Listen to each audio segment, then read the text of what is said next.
नमस्कार दोस्तों, स्वागत है आप लोगों का आपके अपने यूट्यूब चैनल आर के संडे पे। दोस्तों आज का वीडियो आप लोगों के लिए वेरी स्पेशल होने वाला है, क्योंकि आज के वीडियो में दोस्त मैं आपको बताने वाला हूं एमडीसी पॉलिटिकल साइंस के मोस्ट वीवीआई प्रश्नों को तथा उसके उत्तरों को। मिस कह सकते हैं कि आज का जो वीडियो है आप लोगों के लिए महासंग्राम साबित होने वाला है, जिसमें से मात्र हम लोग 1 से 1.5 घंटे की वीडियो में दोस्त पूरे के पूरे एमडीसी पॉलिटिकल साइंस के सिलेबस को समाप्त करने वाले हैं। और मैं आपको बता देना चाहता हूँ दोस्त कि यह जो क्वेश्चन और आंसर है ये सेमेस्टर 1, सेमेस्टर 2 और सेमेस्टर 3 तीनों के विद्यार्थियों के लिए होने वाला है, क्योंकि एमडीसी 1, एमडीसी 2 और एमडीसी 3 का जो सिलेबस होता है ना, वो क्या होता है, सेम ही होता है ना। तो चाहे आप सेमेस्टर 1 के विद्यार्थी हो, सेमेस्टर 2 के विद्यार्थी हो और सेमेस्टर 3 के विद्यार्थी हो, और अगर आपका एमडीसी पेपर पॉलिटिकल साइंस है तो आप इस क्वेश्चन और आंसर को देख सकते हो।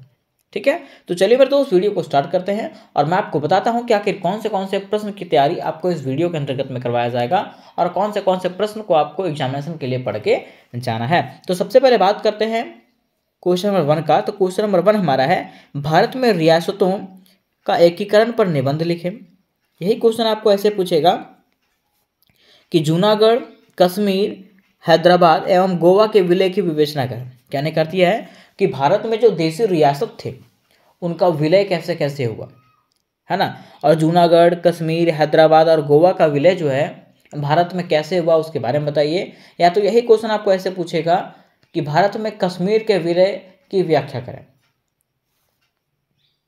तो इनमें से कोई भी क्वेश्चन पूछेगा, आपको वही आंसर लिखना है जो मैंने आपको क्वेश्चन नंबर 1 में करवाया है। उसके बाद दोस्त क्वेश्चन नंबर 2 में मैंने आपको बताया है भारतीय संविधान के बारे में, है ना। तो क्वेश्चन आपको ऐसे पूछ सकता है कि भारतीय संविधान के दर्शन की व्याख्या करें, या तो भारतीय संविधान की प्रस्तावना के महत्व एवं मुख्य सिद्धांतों का वर्णन करें। यह आपका क्वेश्चन नंबर 2 है। उसके बाद दोस्त क्वेश्चन नंबर 3 में मैं आपको बताऊंगा मौलिक अधिकार से आप क्या समझते हैं। अब भारतीय संविधान में मौलिक अधिकारों का वर्णन करें, या तो मौलिक कर्तव्य पूछेगा, तो भी मैंने क्वेश्चन नंबर 3 में ये दोनों करवाया है। उसके बाद क्वेश्चन नंबर 4 में दोस्त मैं आपको बताऊंगा राज्य सरकार में राज्यपाल की भूमिका का आलोचनात्मक परीक्षण कीजिए, है ना। और यही क्वेश्चन आपको ऐसे पूछ सकता है कि राज्य में मुख्यमंत्री की भूमिका की मूल्यांकन करें। यह आपका क्वेश्चन नंबर 4 हो गया। फिर क्वेश्चन नंबर 5 में दोस्त मैंने आपको बताया है भारतीय राष्ट्रपति के पद एवं शक्तियों की विवेचना करें। और क्वेश्चन नंबर 6 जो है उसमें से मैंने आपको बताया है भारत के प्रधानमंत्री की शक्तियों एवं कार्यों का वर्णन करें। तो मात्र मैंने ये 6 क्वेश्चन जो है आपको आज के वीडियो में बताया है ना। और ये जो है पार्ट 1 होने वाला है, क्या, पार्ट 1। ठीक है, और पार्ट 2 में दोस्त मैं आपको बता दूंगा लोकसभा के संगठन और राज्यसभा के संगठन एक ही वीडियो में बता दूंगा। ठीक है, फिर भारत के सर्वोच्च न्यायालय के बारे में बता दूंगा, है ना। फिर आगे न्यायिक सक्रियतावाद, केंद्र राज्य विद्यार्थी और राज्य के नीति निर्देशक सिद्धांत, है ना। अगर आपको इसका पार्ट 2 चाहिए तो मुझे कमेंट करके बताइएगा। ठीक है, तो चलिए हम लोग बढ़ते हैं क्वेश्चन नंबर 1 की तरफ और जानते हैं सबसे पहले भारत में रियासतों का एकीकरण जो है वो कैसे हुआ था। आज के वीडियो में दोस्त हम लोग एक ऐसे टॉपिक को क्लियर करने वाले हैं जो हर एक एग्जामिनेशन के लिए मोस्ट वीवीआई होता है। तो आज का टॉपिक हमारा है कश्मीर का विलय। टॉपिक क्या है, कश्मीर का विलय। इसी में हम लोग जानेंगे भारत में देशी रियासतों का एकीकरण या तो विलय कैसे हुआ, या तो फिर जूनागढ़, कश्मीर, हैदराबाद एवं गोवा का विलय किस प्रकार से हुआ। ठीक है, तो चलिए मैं आपको शॉर्ट तरीके से इसको बताने का प्रयास करता हूं।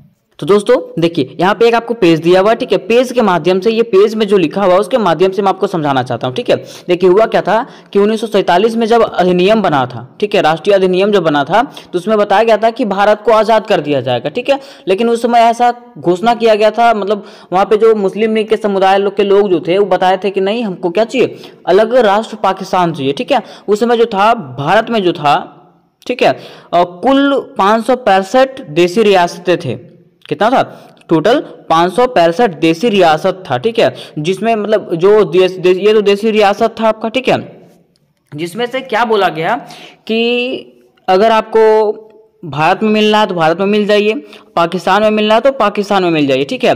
जिसमें से क्या हुआ कि 539 जो देसी रियासतें थी, ठीक है, वो भारत में मिल गए, और 23 जो रियासत बचा, ठीक है, वो पाकिस्तान में मिल गया, ठीक है। उसके बावजूद आपका 3 गो देसी रियासत बचा, ठीक है, जिसमें से आपका मैसूर आता है, हैदराबाद आता है और कश्मीर आता है, ठीक है। और ये तीनों ने क्या किया, ये किसी में विलय नहीं हुआ, ना ये भारत में विलय हुआ और ना ये पाकिस्तान में विलय हुआ, ठीक है। ये जो था स्वतंत्र राष्ट्र का मतलब ये चाह रहा था कि हम स्वतंत्र रहे, हमारा अलग राष्ट्र रहे, ठीक है। इसलिए क्या हुआ कि ये ना भारत में विलय हुआ ना ये पाकिस्तान में विलय हुआ, ठीक है। और ये जो था आपका 1947 का अधिनियम था, उसके तहत ये बताया गया था, ठीक है।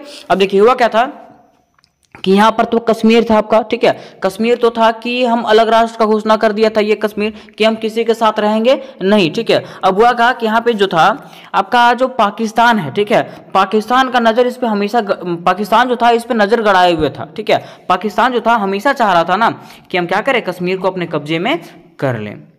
अब इतना चाहते हुए पाकिस्तान क्या करता है, अपने घुसपैठियों के साथ मतलब अपने आतंकवादी संगठन के सहायता से क्या करता है, वो कश्मीर में हमला कर देता है, ठीक है। और कश्मीर के राजा उसमें कौन रहते हैं, राजा हरि सिंह, ठीक है। और जब राजा हरि सिंह को कुछ नहीं सूझता है तो वो क्या करता है, भारत से मदद मांगता है कि क्या कीजिए, आप यहाँ पे आइए और यहाँ पे जो पाकिस्तानी सेना है, यहाँ पे घुसपैठियाँ हैं, इसको क्या कीजिए, खदेड़ दीजिए यहाँ से, मतलब भगा दीजिए, ठीक है।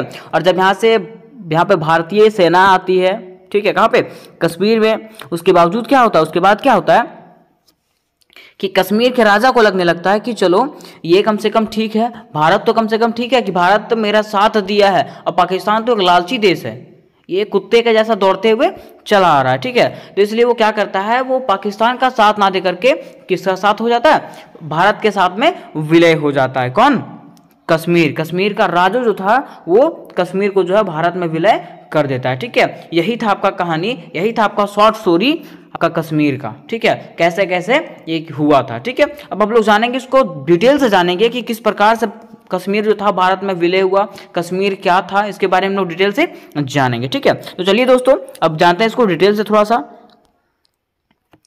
देखिए दोस्तों आंसर बनाएंगे, ठीक है। आंसर बनाने से पहले सबसे पहले हम लोग पॉइंट लिखेंगे, जम्मू कश्मीर का भारत में विलय व विवाद, कि जम्मू कश्मीर का जो है भारत में विलय का और क्या विवाद है इसका, ठीक है। विवाद क्या है, देखिए बताया जाता है कि भारत का मुकुट कहे जाने वाले जम्मू कश्मीर राज्य का विवाद काफी प्राचीन है। मतलब बताया जाता है कि भारत का मुकुट कहा जाने वाला जम्मू कश्मीर राज्य का जो विवाद है वो काफी पुराना हो चुका है, ठीक है। ये हमेशा इसका जो विवाद है हमेशा उठता रहता है, ठीक है। वर्ष 1947 के से भारत विभाजन के साथ ही कश्मीर विवाद को लेकर भारत पाक के मध्य 3 युद्ध भी हो चुके हैं। बताया गया है कि वर्ष मतलब 1947 से लेकर के अब तक, ठीक है, कश्मीर को लेकर के भारत पाकिस्तान में 3 युद्ध भी हो चुके हैं, मगर समस्या जो है ना खत्म होने का नाम ही नहीं लेता है, ठीक है। ये समस्या और भी बढ़ते जाता है और आज तक जो है ना कश्मीर समस्या को लेकर के भारत और पाकिस्तान के बीच में युद्ध होते रहा है, ठीक है। ये इसमें बताया गया, ठीक है। अब देखिए इसके आगे बताया जाता है, कश्मीर जिसे धरती का स्वर्ग कहा जाता है, ठीक है, कश्मीर जिसे धरती का स्वर्ग कहा जाता है, जो आज भी जो है ना 2 देशों के बीच में झगड़ा का कारण बनते आया है, ठीक है। वो कौन कौन सा देश है आपका, तो पहला आपका भारत है, दूसरा कौन सा, पाकिस्तान। ये दोनों देशों में जो है ना कश्मीर को लेकर के हमेशा झगड़ा होते रहा और आज भी ये विवाद चलता रहा, ठीक है। देखिए अगर कश्मीर का बात करें तो कश्मीर जो है, जम्मू और कश्मीर जो है ये 86,024 वर्ग मील के कुल क्षेत्रफल में बसा है। कौन सा, जम्मू कश्मीर, ठीक है। और यह जो था सन 1947 में विभाजन के बाद भी भारत और पाकिस्तान के बीच दुश्मनी का वजह बना रहा, ठीक है। और ये जो था जब 1947 में विभाजन हो गया भारत और पाकिस्तान का, इसके बावजूद भी जो है ना ये इन लोग दोनों का ये कारण बना, ठीक है, मतलब दुश्मनी का कारण बना। कौन, आपका कश्मीर, ठीक है। कश्मीर मतलब मान लीजिए बीच में है, ठीक है, बीच में एक व्यक्ति है, ठीक है, जिसको भारत की तरफ से भी खींचा जा रहा था और पाकिस्तान की तरफ से भी खींचा जा रहा था कि नहीं तुम क्या है, मेरा है, ये बोल रहा था मेरा है, तुम ये बोल रहा था मेरा है, ठीक है। तो यहाँ पे आपका जो कश्मीर था वो बीच में बेचारा फंसा हुआ था, ठीक है। और बताया गया है कि आज़ादी से पहले यहाँ का शासक हिंदू महाराजा हरि सिंह थे, और जिस समय आज़ादी के पहले मतलब जिसमें आज़ाद नहीं हुआ था, ठीक है, उस समय यहाँ का राजा कौन था, हरि सिंह थे। कौन थे वो? और हरि सिंह थे, और वो जो थे एक हिंदू शासक थे। कौन थे? हिंदू शासक थे। और अगर हम लोग कश्मीर का बात करें ना, तो कश्मीर में बहुसंख्यक जनसंख्या कौन था? मुसलमान था। ठीक है, अब देखिए अगला पॉइंट बताया गया आपको कि महाराजा हरि सिंह ने 15 अगस्त 1947 से पहले स्टैंड स्टिल रहने की घोषणा की। महाराजा हरि सिंह ने क्या किया था? 15 अगस्त 1947 से पहले जो था स्टैंड स्टिल मतलब क्या था कि वो आजाद रहने का घोषणा कर दिया कि हम क्या रहेंगे? स्वतंत्र रहेंगे।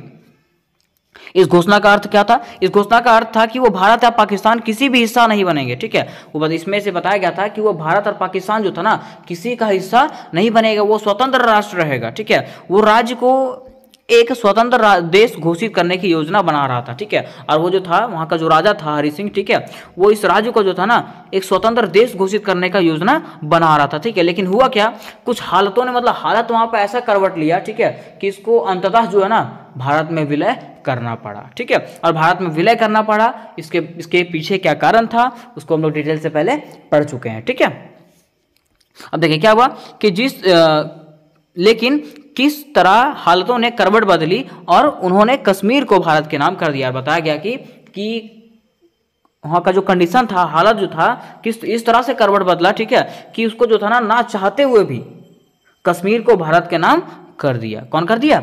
राजा हरि सिंह कर दिया। ठीक है, अब यहाँ तक तुम लोग जान गए इसका परिचय कि किस प्रकार से क्या क्या हुआ। ठीक है, अब देखिए क्या होता है। अब इसके अगले पॉइंट में हम लोग बनाएंगे भारत पाकिस्तान विभाजन एवं जम्मू कश्मीर विवाद, कि भारत पाकिस्तान में विभाजन हुआ जो, और उसके साथ साथ जो जम्मू कश्मीर का विवाद है, वो विवाद आखिर है क्यों, क्या कारण है उस विवाद का। ठीक है, देखिए पॉइंट नंबर 1 में इसमें बताया गया है कि 15 अगस्त 1947 तक महाराजा हरि सिंह ने अपनी रियासत के बारे में कोई फैसला नहीं लिया था। मतलब बताया गया कि 15 अगस्त 1947 में जब भारत आज़ाद हुआ, भारत और पाकिस्तान जब आज़ाद हुआ, ठीक है, तो उस समय जो था ना राजा हरि सिंह कश्मीर के बारे में ना कोई फैसला नहीं लिया था कि हम ना पाकिस्तान के साथ रहेंगे और ना हिंदुस्तान के साथ रहेंगे, भारत के साथ रहेंगे। ठीक है, ऐसा मतलब उनका मानना था कश्मीर का राजा का, हरि सिंह का। ठीक है, वो सीधा बोल रहा था कि हम कश्मीर को एक स्वतंत्र राष्ट्र का घोषणा करेंगे। ठीक है, उधर पाकिस्तान प्राक्रेन जम्मू कश्मीर रियासत का अपने में विलय चाहता था। अब देखिए हुआ क्या कि उधर जो था पाकिस्तान पगला चुका था। ठीक है, वो कैसे भी करके जम्मू कश्मीर को जो था ना, जम्मू कश्मीर रियासत को जो था ना अपने में विलय करना चाहता था, मतलब अपने राष्ट्र में मिलाना चाहता था। कौन?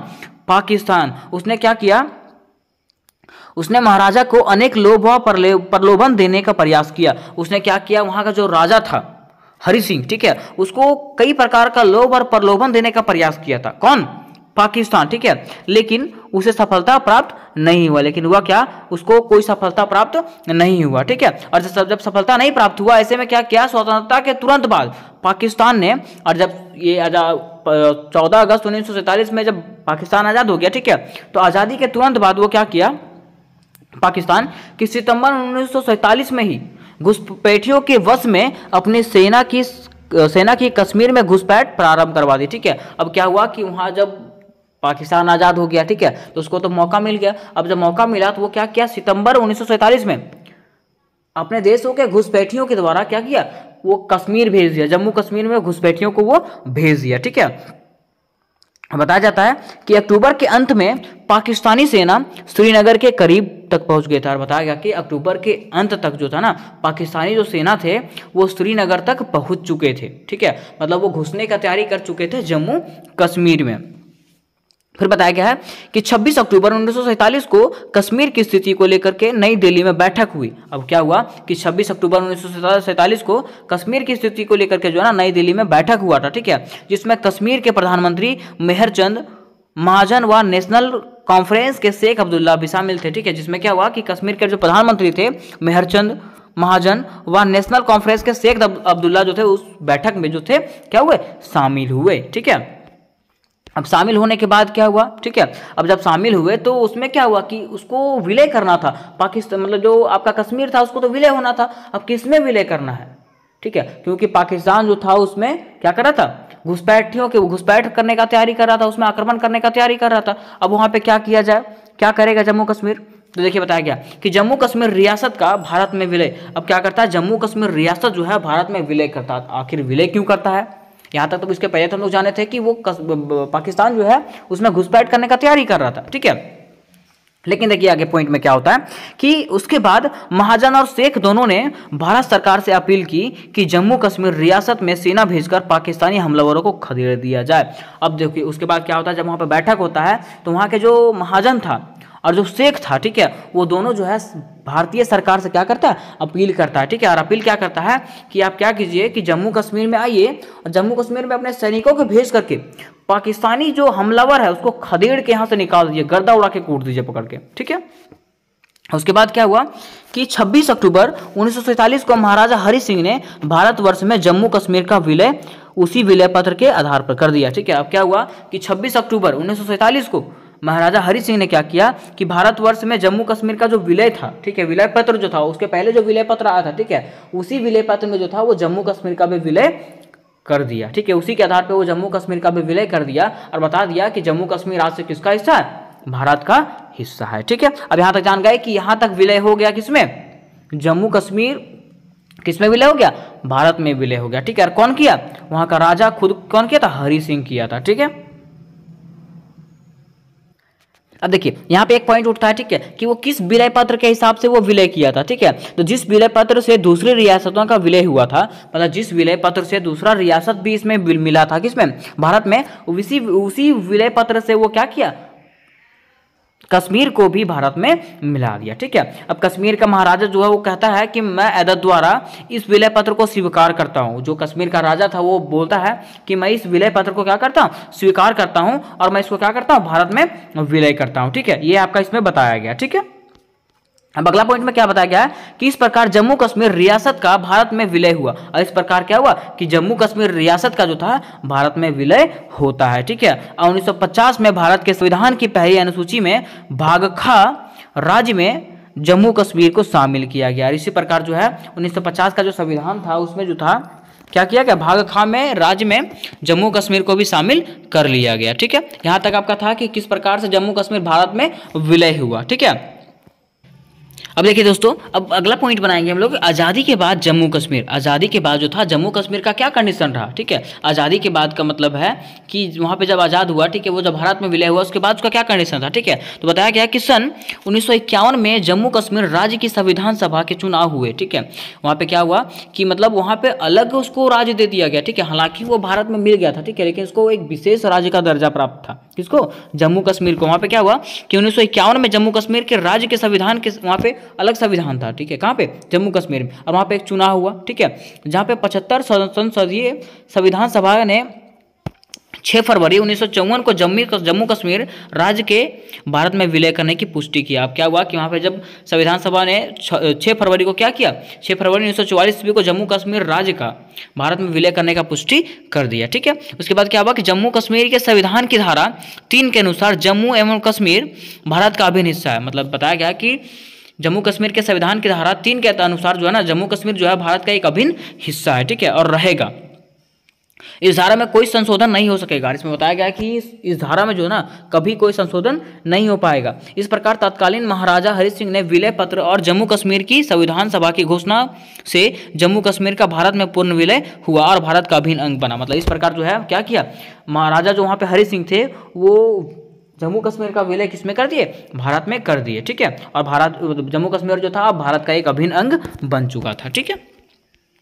अब देखिए इसमें बताया गया कि भारत सरकार ने अपने राज्य जम्मू और कश्मीर को पाकिस्तानी कबायली हमले से बचाने के लिए अपनी सेना कश्मीर भेजी। नवंबर के अंत तक भारतीय सेना ने अपना काफ़ी बड़ा भूभाग पाकिस्तान से वापस जब्त कर लिया, ठीक है। अब उसके बाद क्या हुआ कि अब जब वहाँ पे जो कश्मीर में जो पाकिस्तानी सेना घुसे हुए थे, ठीक है, उसके विरोध में वहाँ पे भारतीय सैनिक गए, ठीक है, क्योंकि अब जो कश्मीर था वो किसका हो गया था, भारत का हो गया था। तो अब भारत तो उसको बचाएगा ही, ठीक है। अब भारत वहाँ पे गया, ठीक है, उसके सैनिकों को मारा, ठीक है। उसके साथ साथ जो है ना भारत का जो हिस्सा में वो पाकिस्तान घुस चुका था वो अपने हिस्सों को भी क्या कर लिया, समेट लिया अपने अंदर। कौन का समेट लिया, भारत समेट लिया, ठीक है। अब दोस्तों वहां तक हम लोग समझ चुके हैं, ठीक है, कि किस प्रकार से वहां उन लोगों का विवाद क्या रहा कि मतलब विलय के बाद का वहां का क्या कंडीशन रहा, ठीक है। लेकिन अब हम लोग जानेंगे, अगला पॉइंट बनाएंगे कि भारत पाकिस्तान के बीच स्थायी है कश्मीर विवाद। मतलब भारत पाकिस्तान के बीच जो है अभी भी कश्मीर विवाद जो है स्थायी है, ठीक है। इसमें क्या बताया गया है कि स्वतंत्रता के समय स्वतंत्रता के समय भारत की आबादी लगभग 34 करोड़ थी, मतलब जिसमें बताया गया है कि जिसमें आज़ादी हुआ था, ठीक है, उसमें भारत का आबादी जो था 34 करोड़ था, और वह दुनिया की सबसे बड़ी आबादी वाला देश था, और वो जो था दुनिया का सबसे बड़ा आबादी वाला देश था, दूसरा था, ठीक है। लेकिन अब जो है अगर हम आज की बात करें तो भारत जो है जनसंख्या के मामले में सारे देशों को पीछे छोड़ करके, ठीक है, वो नंबर 1 पे आ चुका है। कौन? भारत आ चुका है, ठीक है, पहले नंबर पे आ चुका है, ठीक है, जनसंख्या के मामले में। लेकिन आज भी जो है ना भारत और पाकिस्तान के बीच में जो है कश्मीर को लेकर के कई विरोध चलते रहते हैं, मतलब कभी भी मन करे तो कभी भी झगड़ा यहाँ पे हो जाएगा। किसके बीच में? भारत और पाकिस्तान के बीच में, ठीक है। और भारत और पाकिस्तान के बीच में चाहे कुछ भी हो, ठीक है, चाहे वो भारत पाकिस्तान का मैच भी क्यों ना हो, ठीक है, लेकिन यहाँ पे भारत और पाकिस्तान का प्रतिष्ठा का बात आ जाता है। चाहे वो कश्मीर इसके नाम हो चाहे नहीं हो, ठीक है, लेकिन इसके प्रतिष्ठा को ठेस नहीं पहुंचाना चाहिए, ठीक है, ऐसा यहाँ पे कंडीशन आ चुका है, ठीक है। अब देखिए निष्कर्ष में जानते हैं, थोड़ा सा निष्कर्ष क्या है, निष्कर्ष जाना जरूरी है, ठीक है, कि हम लोग पढ़ें क्या इसमें, ठीक है। देखिए निष्कर्ष में बताया गया कि भारत पाकिस्तान के मध्य अन्य सभी समस्याओं में उज्ज्वल और स्थायी है, ठीक है। कश्मीर की समस्या मतलब बताया गया कि भारत पाकिस्तान के मध्य जितने भी समस्याएं हुए, ठीक है, उसमें से सबसे कॉमन बात क्या है आपका? कश्मीर की समस्या। कश्मीर की समस्या के कारण ही है भारत और पाकिस्तान के बीच में युद्ध होते रहता है, ठीक है। दोनों देशों के बीच यह एक ऐसी ज्वालामुखी की तरह है जो समय समय पर लावा उगलती रहती है। बताया गया है कि दोनों देशों के बीच में यह एक ऐसा ज्वालामुखी का रूप में है, ठीक है, जो समय समय पर क्या करता है, मतलब ये आग फेंकते रहता है, ठीक है, आग उछालते रहता है, इसके कारण हमेशा यहाँ पे युद्ध होते रहता है। यहाँ पे एक इतिहासकार बताते हैं, अलाप माइकल के शब्दों में अगर बताया गया है कि कश्मीर समस्या अनिवार्यत भूमि या पानी की समस्या नहीं है, ये दोनों देशों के लोगों और प्रतिष्ठा का प्रश्न है, ठीक है। मतलब बताया गया है कि कश्मीर की समस्या जो है यहाँ के पानी और भूमि का समस्या के लिए नहीं है, ठीक है, यहाँ के लोगों का प्रतिष्ठा का प्रश्न है। ये कौन सा? कश्मीर का समस्या, ठीक है, कि चाहे कुछ भी हो जाए लेकिन हम अपने प्रतिष्ठा को जाने के लिए नहीं देंगे। कश्मीर जो है प्रतिष्ठा के समान हो गया है, ठीक है, पाकिस्तान के लिए भी और भारत के लिए भी। फिर इसके अगले पॉइंट में बताया गया कि कश्मीर की समस्या जो है भारत और पाकिस्तान के बीच सबसे उलझी हुई समस्या, मतलब कश्मीर की समस्या जो है भारत और पाकिस्तान के बीच में जो है ना सबसे उलझी हुई समस्या है, ठीक है। स्वतंत्रता के बाद जहां भारत और पाकिस्तान दो नए देश बने, वहीं देशी रियासतों एक प्रकार की स्वतंत्र हो गई, ठीक है। यहाँ पे क्या हुआ कि स्वतंत्रता के बाद जो था, आज़ादी के बाद भारत और पाकिस्तान दो नए नए देश बना, ठीक है। वहीं पर देशी रियासत में ये आपका अलग था, कौन? कश्मीर आपका अलग था, ठीक है। ब्रिटिश सरकार ने घोषणा कर दिया था कि देशी रियासतें अपने इच्छा अनुसार भारत अथवा पाकिस्तान में विलय हो सकती है, ठीक है। और उसमें जो आपका जो सरकार था, ब्रिटिश सरकार, वो घोषणा कर दिया था, ठीक है, कि जितने भी देशी रियासत है, ठीक है, वो अपने इच्छा अनुसार से या तो वो भारत में विलय हो सकता है या तो पाकिस्तान में विलय हो सकता है, ठीक है। लेकिन पाकिस्तान को यहाँ पे कीड़ा काटा, ठीक है, कीड़ा काटा, वो क्या किया, जा करके कश्मीर में घुसपैठी कर दिया। कश्मीर में जब घुसपैठी किया तो वहाँ के जो राजा थे वो क्या किए, भारत से सहायता मांगे, और भारत जो था अपने सैनिकों को भेज करके उसको कूट दिया पकड़ के, ठीक है। तो ये था आपका कश्मीर का विलय भारत पे। तो उम्मीद करते हैं कि दोस्तों कि ये आप लोग को बढ़िया समझ में आया होगा। दोस्तों आज के वीडियो में हिस्ट्री के एक मोस्ट इंपॉर्टेंट क्वेश्चन को क्लियर करने वाले हैं, जो कि इस प्रकार से क्वेश्चन आपका पूछा दोस्तों, भारतीय संविधान की प्रमुख विशेषताओं का उल्लेख करें कि आखिर भारतीय संविधान क्या है और इसके क्या क्या प्रमुख विशेषताएं हैं, ठीक है। तो चलिए सबसे पहले हम लोग जानते हैं कि आखिर भारतीय संविधान की क्या क्या विशेषताएं हैं। लेकिन भारतीय संविधान के बारे में जानने से पहले हम लोग को यह जानना पड़ेगा ना कि आखिर संविधान किसको कहते हैं। अगर संविधान जानेंगे तब तो हम लोग भारतीय संविधान के बारे में जानेंगे ना। तो चलिए अगर बात करें संविधान के बारे में, तो देखिए दोस्तों, संविधान जो है ना एक ऐसा दस्तावेज होता है, संविधान एक ऐसा दस्तावेज होता है जो किसी देश के शासन व्यवस्था को चलाने के लिए जो है ना उसमें नियम और कानून लिखे होते हैं। मीन्स हम लोग कह सकते हैं कि संविधान जो है एक ऐसा लिखित दस्तावेज होता है जिसमें से कोई देश के शासन व्यवस्था को चलाने के लिए नियम या कानून बने हुए होते हैं, उसी को हम लोग क्या कहते हैं, संविधान कहते हैं, ठीक है। अब देखिए ये तो हम लोग शॉर्ट में जान गए कि संविधान किसको कहते हैं, ठीक है। लेकिन अब जो है जिस प्रकार से हम लोग आंसर लिखे हैं उस तरीके से हम लोग इसके अर्थ को जानने का प्रयास करते हैं, ठीक है। यहाँ बताया गया है संविधान का अर्थ, इसका मतलब है संविधान का परिभाषा, कि संविधान का परिभाषा क्या होता है। देखिए बताया गया है नियमों और कानूनों का ऐसा संग्रह, मतलब नियम और कानून का ऐसा संग्रह जिसके माध्यम से किसी देश के शासन व्यवस्था को सुचारू रूप से चलाया जा सके, उसे संविधान कहते हैं। मतलब नियमों और कानूनों का ऐसा संग्रह जिसके माध्यम से किसी भी देश के शासन व्यवस्था को हम बढ़िया से चला सकें, उसी को क्या कहते हैं, संविधान कहते हैं। अब देखिए बताया क्या कि संविधान जो है 2 वर्ड से मिलकर के बना हुआ है। कौन कौन सा, सम और विधान। सम और विधान बताया गया मूल सिद्धांतों का एक समूह है जिसके द्वारा एक राज्य या अन्य संगठन शासित होता है। मतलब संविधान जो है एक मूल सिद्धांत का क्या समूह है जिसके द्वारा एक राज्य तथा अन्य संगठन का शासित होता है, मतलब उसका कानून व्यवस्था चलता है। बताया गया है इसमें जो है सम का मतलब क्या होता है, समान। सम का मतलब समान, एक जैसा, ठीक है। और आपका विधान का मतलब क्या होता है कि नियम और कानून, मतलब सबके लिए जो ना समान कानून रहेगा उसी को क्या बोलते हैं, संविधान बोलते हैं। चाहे वो कोई भी देश हो और यहाँ देश के कोई भी लोग हो, सबके लिए एक कानून रहेगा, उसी को क्या बोलते हैं, संविधान बोलते हैं।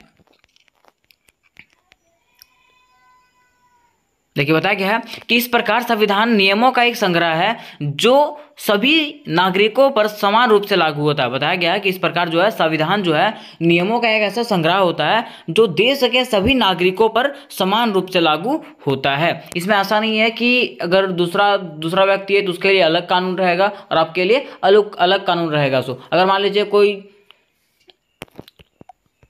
सरकारी व्यक्ति है, जैसे आपका पुलिस हो गया, ठीक है, न्यायालय का वो हो गया, आदमी हो गया, ठीक है, तो ऐसा नहीं है कि वो लोगों के लिए अलग कानून है। तो सबके लिए समान कानून है, जिस देश में जितने भी लोग हैं सबके लिए समान कानून होगा। बताया गया कि किसी देश का शासन कैसा होगा, सरकार का चयन कैसा होगा, सत्ता का विवरण कैसा होगा, न्यायिक प्रक्रिया क्या होगी, नागरिकों को क्या अधिकार दिए जाएंगे और नागरिकों को और सरकार को क्या कर्तव्य होंगे देश के प्रति, इन सब बातों को ही संविधान कहते हैं। मतलब संविधान का मतलब क्या है कि देश का शासन कैसा होगा, देश का शासन व्यवस्था कैसे चलेगा, सरकार का चयन किस प्रकार से होगा, सत्ता का विवरण कैसे होगा, न्याय का प्रक्रिया क्या होगा और उसके साथ साथ नागरिकों को क्या क्या अधिकार दिए जाएंगे और नागरिकों और सरकार का क्या क्या अधिकार होगा, क्या क्या कर्तव्य होगा, इसके बारे में जहाँ पे उल्लेख रहता है उसी को हम क्या कहते हैं, संविधान कहते हैं। ठीक है, ये तो आपका संविधान हो गया कि हम संविधान किसको कहते हैं। लेकिन अब हम लोग जानेंगे कि भारतीय संविधान क्या है, भारतीय संविधान क्या है और उसके माध्यम से हम लोग जानेंगे कि इसका परिभाषा क्या होता है और भारतीय संविधान कब लागू हुआ था और इसका क्या क्या विशेषताएं थी। ठीक है, अब देखिए बताया गया भारतीय संविधान का परिचय, क्या बताया गया, भारतीय संविधान का परिचय। उधर तो हम लोग जान गए कि भारत संविधान क्या था, अब हम लोग जानते हैं भारतीय संविधान का परिचय। देखिए बताया गया कि भारत का संविधान एक पवित्र दस्तावेज है, इसमें विश्व के प्रमुख संविधान का विशेषता समाहित है। मतलब बताया गया कि भारत का संविधान जो है एक पवित्र दस्तावेज है जिसमें से विश्व के बहुत सारे देशों का संविधान का विशेषता इसमें सम्मिलित है। मतलब भारत का जो संविधान आपका बनाया गया था उसमें से बहुत सारे देशों का जो है ना संविधान के बातों को उठा करके इसमें डाला गया। बहुत सारे देशों को संविधान को पहले पढ़ा गया, उसमें से जो भी इन लोगों को सटीक लगा, ठीक है, वो सब बातें को भारतीय संविधान में डाला गया। इसीलिए यहाँ बोला गया कि विश्व के प्रमुख संविधान की विशेषताएं सम्मिलित है इसमें। मतलब बहुत सारे देशों का जितना भी विशेषता है वो इसमें क्या सम्मिलित है, इसीलिए इसको क्या बोलते हैं, पवित्र दस्तावेज बोलते हैं। मतलब जैसे मान लीजिए कि आपका देश में बस एक चीज है कि मौलिक अधिकार, ठीक, आपका रूस में एक चीज है आपका कि वहां पे है आपका कि विस्तृत संविधान, कि वहां का संविधान क्या बहुत बड़ा है, ठीक है। लेकिन वो सब चीजों को मिला करके जो ना भारत में भारत का संविधान बनाया गया है, ठीक है, इसलिए बोला गया है कि उन सभी सबके विशेषताओं को मिला करके भारत का संविधान को तैयार किया गया है। इसलिए ये क्या है, एक पवित्र दस्तावेज है, इसमें सारे विशेषताएं सम्मिलित है। ठीक है, अब देखिए आगे बताया गया कि इसको क्वेश्चन में पूछा गया था आपका कि विशेषताएं को बताएं, कि भारत का जो संविधान है उसके विशेषताओं को बताएं। तो देखिए लिखा हुआ भारत के संविधान की प्रमुख विशेषताएं निम्नलिखित है। मतलब भारत का संविधान का जो प्रमुख विशेषता है वो निम्नलिखित है, तो उसका क्या क्या विशेषता है उसके बारे में जानेंगे। ठीक है, तो देखिए उससे से आपका पहला जो विशेषता हो जाएगा कि सबसे लंबा लिखित संविधान। भारत का जो है, भारत का संविधान जो है विश्व का सबसे लंबा लिखित संविधान है, कि अपने हाथों से लिखा गया ये संविधान है। कौन सा, भारत का संविधान।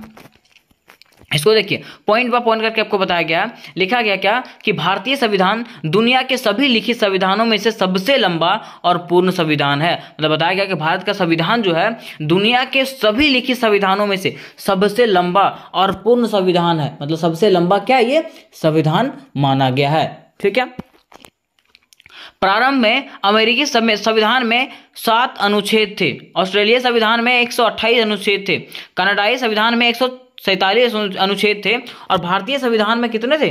395 अनुच्छेद थे, जिन्हें 22 भागों और 8 अनुसूचियों में विभाजित किया गया था, जो इसे सबसे लंबा बनाता। मतलब बताया गया कि अमेरिका में जो था मात्र 7 अनुच्छेद था, ऑस्ट्रेलिया का संविधान में 128 अनुच्छेद था, लेकिन अगर हम लोग भारत का बात करें तो भारत का संविधान में जो है 395 अनुच्छेद है, जो जिसको 22 भागों और 8 अनुसूचियों में बांटा गया है। ठीक है। और जो इसको क्या करता है? लंबा करता है। जो हमारे भारतीय संविधान को क्या करता है? लंबा करता है।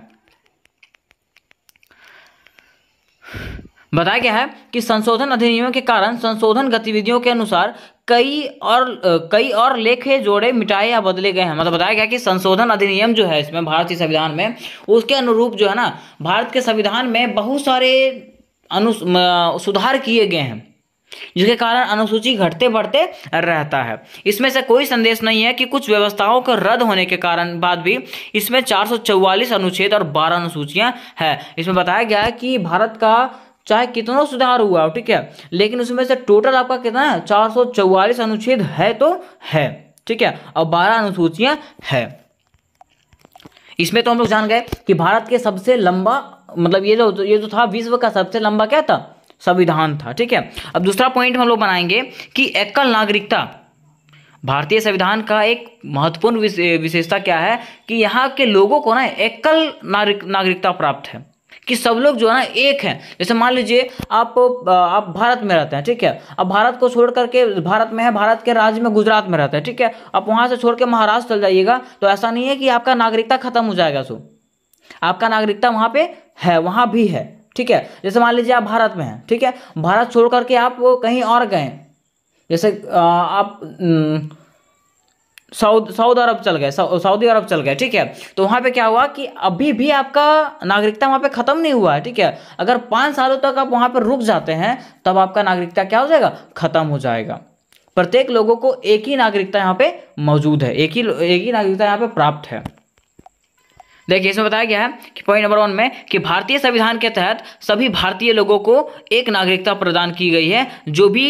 जो कोई भी व्यक्ति किसी भी निश्चित राज्य या केंद्र शासित प्रदेश में निवास हो सकता है, लेकिन उसकी नागरिकता भारतीय ही रहेगी। मतलब बताया गया है कि भारतीय संविधान के तहत जो है ना सभी लोगों को एक नागरिकता प्रदान किया गया है, जिसके अंतर्गत बताया गया है कि वो लोग जो है चाहे कोई भी राज्य में या तो कोई भी केंद्र शासित प्रदेश में निवास हो सकता है, लेकिन उसका नागरिकता जो है भारतीय ही रहेगी। नागरिकता क्या रहेगा उसका? भारतीय ही रहेगा। बताया गया है कि संविधान के अनुसार 26 जनवरी 1950 को भारत में निवास करने वाला और भारत में जन्मा प्रत्येक व्यक्ति भारत का निवासी है। मतलब बताया गया है कि संविधान के अनुसार 26 जनवरी 1950 के बाद भारत में निवास करने वाला, भारत में जो रह गया और भारत में उसके बाद जितना भी व्यक्ति जन्मा है, ठीक है, प्रत्येक व्यक्ति भारत का क्या? निवासी है। और उसके दोनों अभिभावक भारत में पैदा हुए थे और कम से कम 5 साल तक वहाँ रहे थे, वे सभी निवासी समान अवसरों, लाभों और सुरक्षा का आनंद ले सकते हैं। और बताया गया कि उनके जो अभिभावक हैं, माता पिता, अगर 5 सालों तक यहाँ पर रहे हैं तो उनको भी क्या? भारतीय नागरिकता प्राप्त कर यहाँ का वो क्या कर सकते हैं? फायदा उठा सकते हैं, सुरक्षा का आनंद ले सकते हैं, उनको यहाँ का नागरिकता प्राप्त हो जाएगा। मतलब मान लीजिए कि आप कहीं दूसरे देश से यहाँ पे आते हैं, ऑस्ट्रेलिया से आप यहाँ भारत आते हैं, ठीक है, अगर आप भारत में 5 सालों तक रुक जाते हैं, ठीक है, तो आपको भारत का नागरिकता प्राप्त हो जाएगा। इसके आगे है पॉइंट नंबर 3 बनाएंगे हम लोग, लोकतांत्रिक गणराज्य की स्थापना। मतलब हमारा जो राज्य रहेगा, हमारा जो भारत रहेगा, ठीक है, हमारा जो देश रहेगा वो कैसा रहेगा? लोकतांत्रिक रहेगा। ठीक है। मतलब राजतंत्र इसमें नहीं चलेगा, यहाँ पे लोगों का अधिकार चलेगा। लोग जैसे ऐसे करेंगे, जैसे ऐसे बोलेंगे, वैसे राज्यों को सुनना पड़ेगा। ठीक है। जिसमें बताया गया है कि हमारे संविधान का प्रमुख लक्षण सर्वप्रभुत्व लोकतांत्रिक गणराज्य की स्थापना है। इसे प्रभुत्व संपन्न इसलिए कहा गया है क्योंकि इसकी प्रभुता किसी विदेशी सत्ता में निहित नहीं होकर के भारत की जनता में निहित है। यह बाहरी नियंत्रण से पूरी तरीके से मुक्त है। मतलब बताया गया है कि हमारे संविधान का ये जो लक्षण है कि लोकतांत्रिक और गणराज्य की स्थापना, इसमें बताया गया ना कि यहाँ का जो सत्ता है, ठीक है, वो किसी विदेशी के हाथों में नहीं है। किसके हाथों में? यहाँ के जनता के हाथों में। जहाँ के जनता जैसा ऐसा बोलेगी वैसा वैसा यहाँ पे कार्य होगा, ठीक है।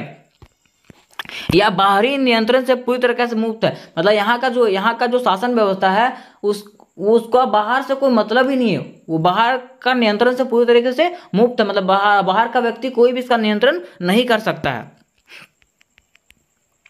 अपनी आंतरिक एवं बाहरी नीतियों का निर्धारण एवं नियंत्रण स्वयं भारत ही करता है। और बताया गया है कि यहाँ का जितना भी कुछ भी नीति वगैरह है, ठीक है, इसका निर्धारण और नियंत्रण कौन करता है? स्वयं भारत ही करता है। मतलब इसके मामलों में कोई भी हस्तक्षेप नहीं करता है।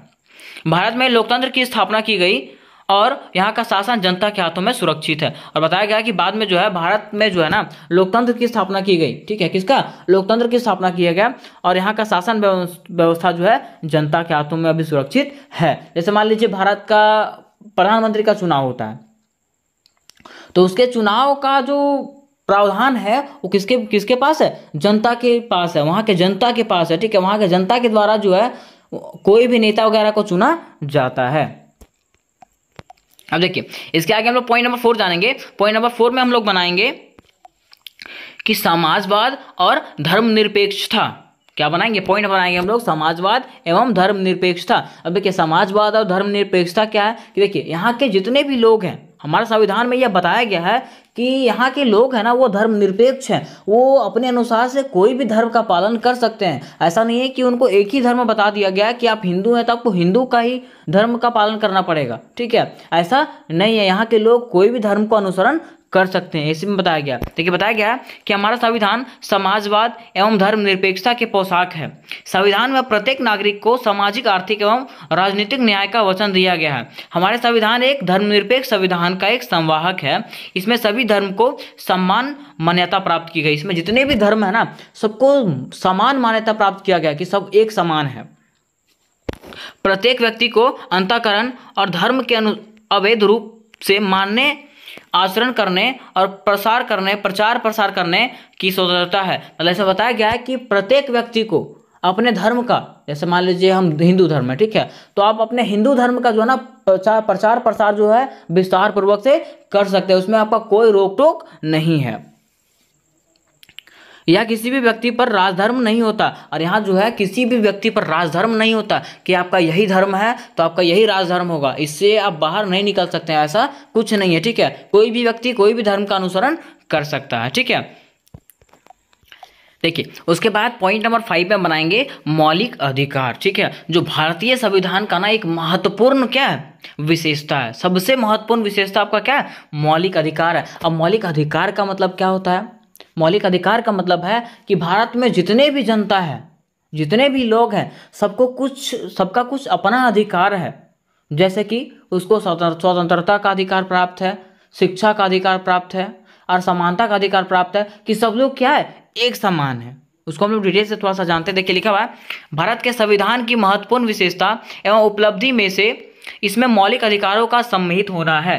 वर्षों से दासता के अधीन रहे भारत वासियों के लिए यह मौलिक अधिकार एक वरदान एवं उपहार के स्वरूप है। तो बताया गया है कि भारत के संविधान में महत्वपूर्ण विशेषता किसका है? मौलिक अधिकार का है, ठीक है। ये एक महत्वपूर्ण विशेषता है। इसके अंतर्गत क्या हुआ कि भारत जो था सालों सालों से क्या था? दासता से, मतलब इसके कारण जो था दासता से मुक्त हुआ, मतलब किसी के नीचे काम करने से मुक्त हुआ है, ठीक है। और ये जो है भारत के जनता के लिए एक वरदान और उपहार के स्वरूप है।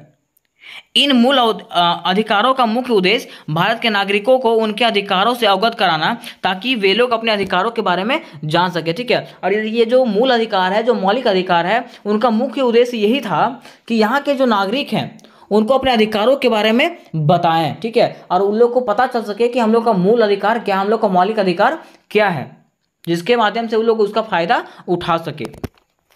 और बताया गया है कि संविधान के भाग 3 में नागरिकों को निम्नलिखित मूल अधिकार का उल्लेख किया गया। अब संविधान के भाग 3 में जो है ना इसका जो मौलिक अधिकार का उल्लेख किया गया, ठीक है, जिसके बारे में देखते हैं। यहाँ पे देखिए आपको बताया गया डायग्राम के अनुसार से कि अनुच्छेद 12 से 35 तक में मौलिक अधिकार है, ठीक है, जो किसमें भाग 3 में है, किसमें भाग 3 में। इसके अध्यक्ष कौन थे?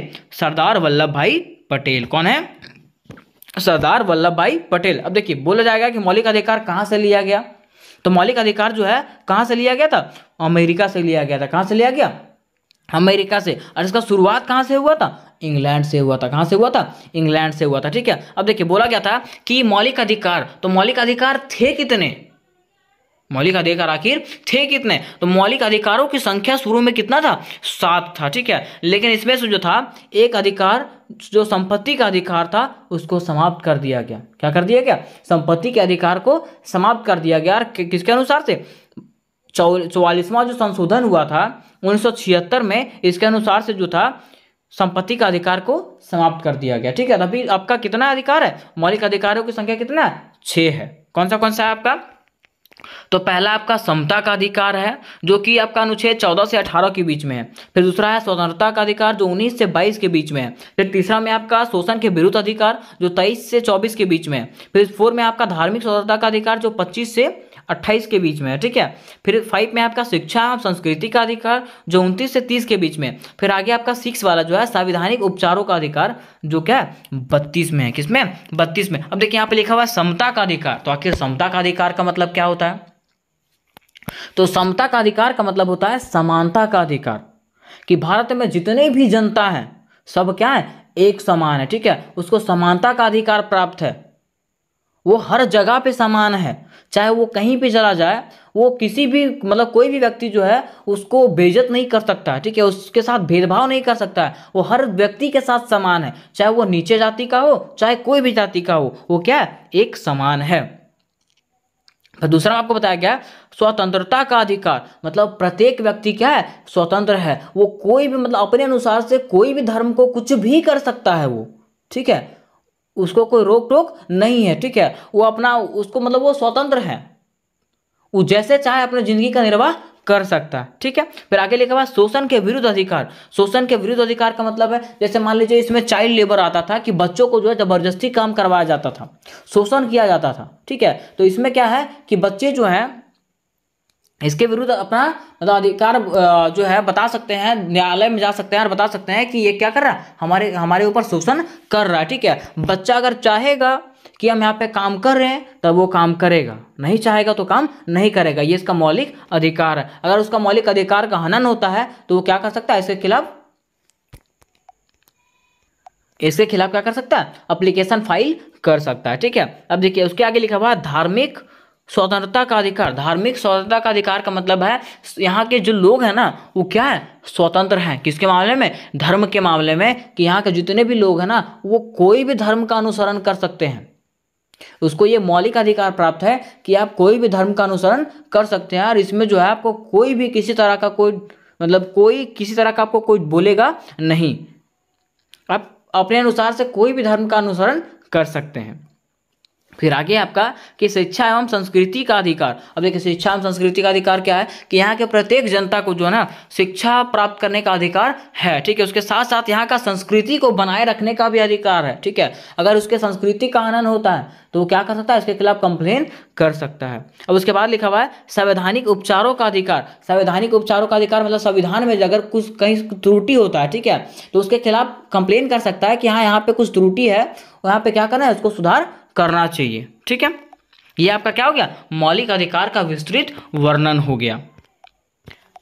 अब हम लोग जानेंगे इसके पॉइंट नंबर 6 के बारे में, जो कि आपका क्या है? मूल कर्तव्य। क्या है? मूल कर्तव्य जो हम लोग बनाएंगे पॉइंट नंबर 6 में, कि मूल कर्तव्य लिखेंगे। अब हमारा मूल कर्तव्य क्या है? मूल कर्तव्य का मतलब है ना कि लोगों का कर्तव्य क्या होता है, भारत के जितने लोग हैं उसका कर्तव्य क्या है। तो उसका कर्तव्य देखिए यहाँ पे डिटेल से बताया गया आपका कि भारतीय संविधान के तहत भारत के प्रत्येक नागरिक का यह कर्तव्य होगा कि वह, देखिए बताया गया कि भारतीय संविधान के तहत भारत के प्रत्येक नागरिक को कुछ कर्तव्य होता है। और कर्तव्य क्या है? तो पहला कर्तव्य है उसका कि वो संविधान का पालन करे और उनके आदर्शों, संस्थाओं, राष्ट्रध्वज और राष्ट्रगान का आदर करें। मतलब बताया गया कि संविधान का वो मतलब प्रत्येक व्यक्ति को संविधान का पालन करना है, उसके साथ साथ उनके आदर्शों, संस्थाओं, राष्ट्रध्वज और राष्ट्रगान का क्या करना है? आदर करना है, ठीक है, अनादर नहीं करना है।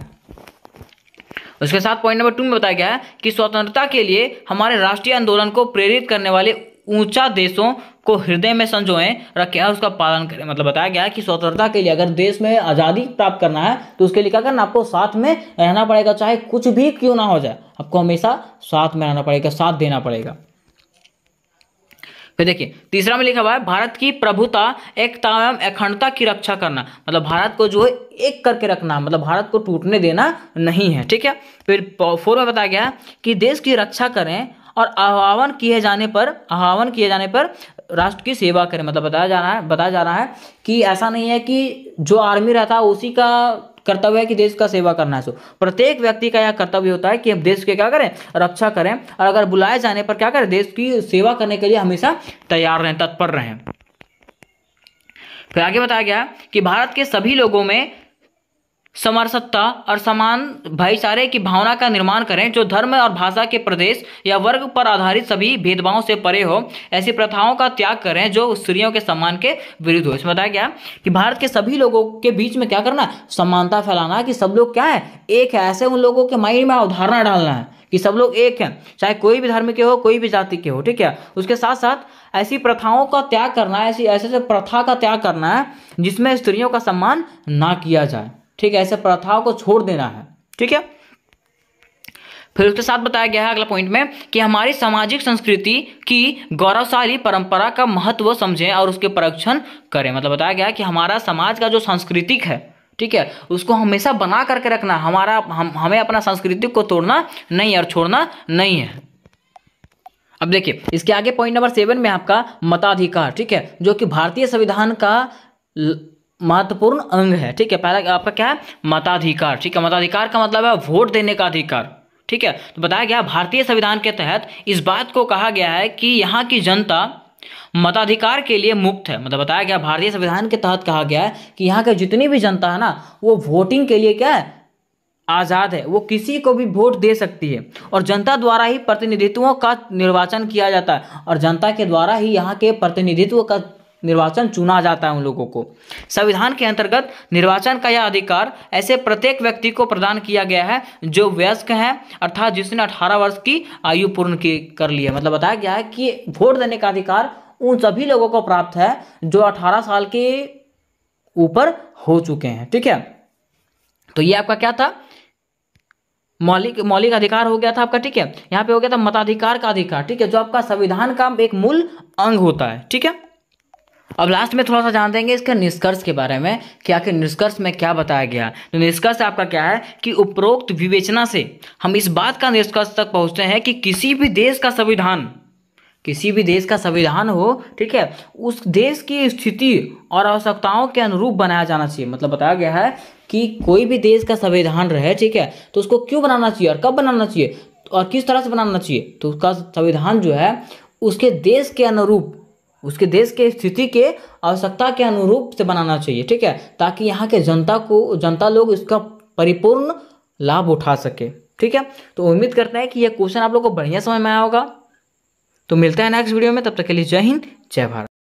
दोस्तों आज के वीडियो में हम लोग एक ऐसे प्रश्न को क्लियर करने वाले हैं जो आपके एग्जामिनेशन के लिए अति आवश्यक होने वाला है, और ये श्योर है कि ये दोनों क्वेश्चन में से एक क्वेश्चन आपके एग्जामिनेशन में आएगा तो आएगा, और हो सकता है दोनों क्वेश्चन आ जाए, है ना। तो देखिए क्वेश्चन क्या है आपका, तो क्वेश्चन आपका इस प्रकार से होने वाला है कि मौलिक अधिकारों से आप क्या समझते हैं, मीन्स मौलिक अधिकार किसको कहते हैं उसके बारे में बताइए, और भारतीय संविधान में जो मौलिक अधिकार का वर्णन किया गया है उसके बारे में बताइए, ठीक। पहला क्वेश्चन हम लोग समझ गए कि मौलिक अधिकार के बारे में पूछा हुआ। दूसरा कह रहा है भारतीय संविधान में मौलिक कर्तव्य का वर्णन करिए। अब देखिए दो वर्ड्स यहाँ पे आया, मौलिक अधिकार और मौलिक कर्तव्य। तो सबसे पहले हम लोग को यह समझना पड़ेगा कि आखिर मौलिक अधिकार क्या है और मौलिक कर्तव्य क्या है, ठीक है। तो एक इजी सा एग्जांपल देकर के मैं आपको समझाता हूं, बस सुनते जाइएगा, ठीक है।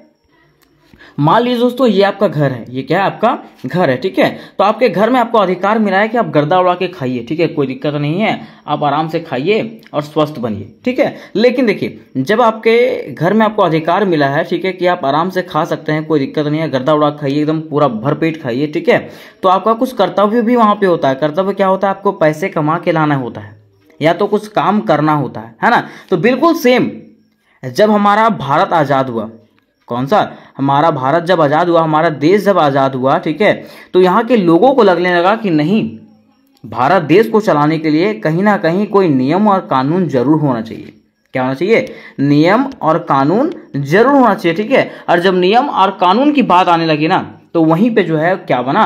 भारतीय संविधान का निर्माण हुआ। किसका? भारतीय संविधान का निर्माण हुआ। और जब भारतीय संविधान का निर्माण हो गया, तब लोगों को ऐसा भी लगने लगा कि नहीं, भारतीय संविधान का तो निर्माण हो गया, लेकिन लोगों के आज़ादी को रखने के लिए, लोगों के स्वतंत्रता को, ठीक है, उसके साथ साथ लोगों के जीवन शैली को, स्वतंत्र जीवन जीने के लिए जो है ना, कुछ अधिकार देने चाहिए, ठीक है। और जब वो अधिकार की बात आई, तो भारतीय संविधान में जो है ना, लोगों के लिए 6 मौलिक अधिकार दिए गए। कितने? 6 मौलिक अधिकार दिए गए, ठीक है। तो 6 मौलिक अधिकार जब दिए गए, तो अधिकार क्या क्या है? स्वतंत्रता का अधिकार है ना, शोषण के विरुद्ध अधिकार, ऐसे कई अधिकार हैं जिसका विस्तृत वर्णन उपरोक्त दिया गया है, इस क्वेश्चन में दिया गया है ना। मैं बस आपको अभी समझा रहा हूं, ठीक है। अब देखिए, जब मौलिक अधिकार दिया गया, तो जब कोई देश में आपको, कोई घर में आपको अधिकार दिया जा रहा है, तो उसका कोई ना कोई कर्तव्य जरूर होगा। मान लीजिए देश जो है आपको छूट दे रहा है आज़ादी का, आप आराम से रह सकते हैं, आपको भाषा का अधिकार है, धर्म का अधिकार है, शिक्षा का अधिकार है, ठीक है, तो आपका कोई ना कोई फर्ज जरूर बनता है। क्या फर्ज बनता है? कि देश की सेवा करें, देश के राष्ट्रभाषा का सम्मान करें, देश के राष्ट्रीय ध्वज का सम्मान करें। वैसे कई सारे कर्तव्य हैं, उसी को हम लोग क्या कहते हैं? का मौलिक अधिकार कहते हैं और मौलिक कर्तव्य कहते हैं। तो चलिए हम लोग इसको एक एक करके समझते हैं और जानते हैं कि आखिर मौलिक अधिकार क्या है और मौलिक कर्तव्य क्या क्या है, ठीक है। तो देखिए, सबसे पहले यहां पे हम लोग जानेंगे मौलिक अधिकार को। किसको जानेंगे? मौलिक अधिकार को। तो कहा जाता है कि मौलिक अधिकार वे जरूरी अधिकार होते हैं जो हर भारतीय नागरिकों को आज़ादी और सुरक्षा देने के लिए भारतीय संविधान के द्वारा दिया गया। क्या है? कि भारतीय संविधान के द्वारा भारतीय नागरिकों को दिया गया वह अधिकार जो उनके आज़ादी और सुरक्षा को क्या करता है? सुनिश्चित करता है। उसको हम लोग क्या कहते हैं? मौलिक अधिकार कहते हैं। क्या कहते हैं? मौलिक अधिकार, ठीक है। और याद रखिएगा कि मौलिक अधिकार को मूल अधिकार भी कहते हैं। क्या कहते हैं? मूल अधिकार, ठीक है। तो क्वेश्चन में आपको मूल अधिकार दे दे तो आपको घबराना नहीं है, उसका मतलब ही मौलिक अधिकार होता है। आगे लिखिएगा कि इन अधिकारों से हमें जीने की स्वतंत्रता, पढ़ाई करने की आज़ादी, बोलने की आज़ादी, अपने धर्म को मनाने की आज़ादी, बराबरी का व्यवहार, हर चीज़ का अधिकार जो है ना, हम लोगों को किससे मिलती है? मौलिक अधिकार से ही मिलती है। मीन्स कह सकते हैं मौलिक अधिकार है तो आप जो है सुरक्षित हैं, है ना, और आप आज़ाद हैं, ठीक है।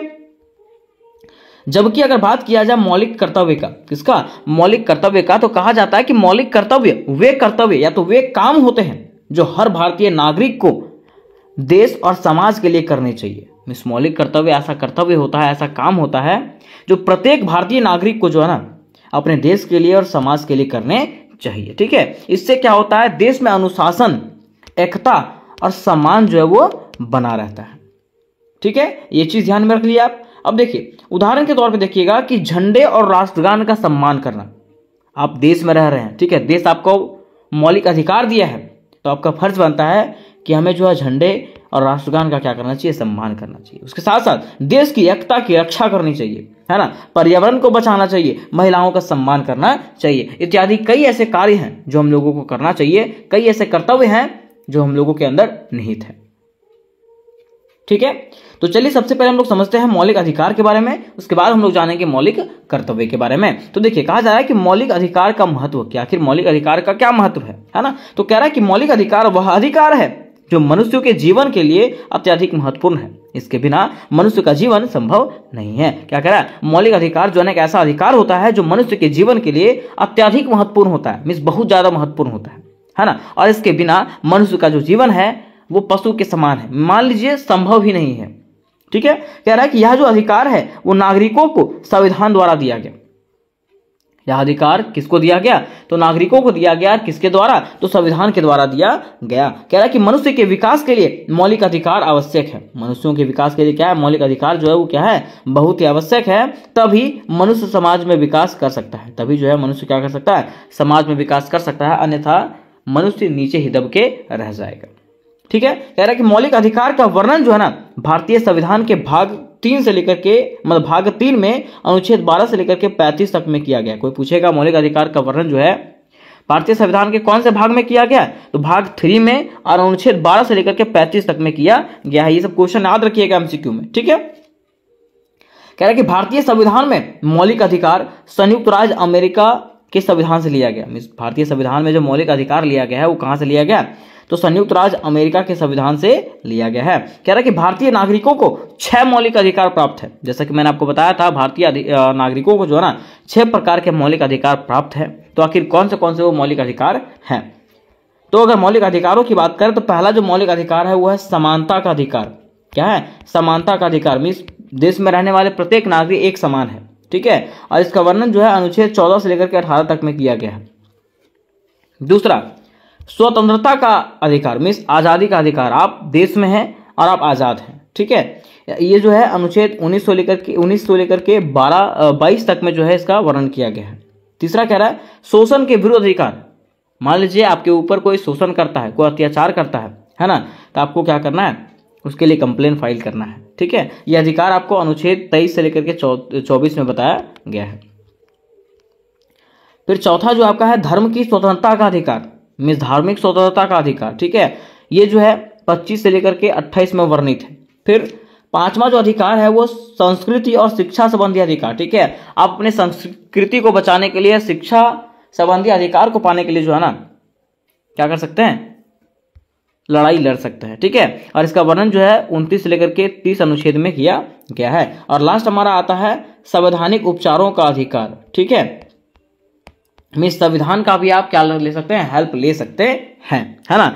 और ये जो है अनुच्छेद 32 में इसका वर्णन किया गया है। तो ये जो है हमारे 6 मौलिक अधिकार हैं। कितने, 6 मौलिक अधिकार हैं, जिसको हम लोग विस्तृत रूप से अभी एक एक करके समझेंगे। और जब एक एक करके समझेंगे ना तब हम लोग को समझ में आएगा कि आखिर समानता का अधिकार क्या होता है, स्वतंत्रता का अधिकार क्या होता है, शोषण के विरुद्ध अधिकार क्या होता है, और जो भी अधिकार है वो क्या होता है।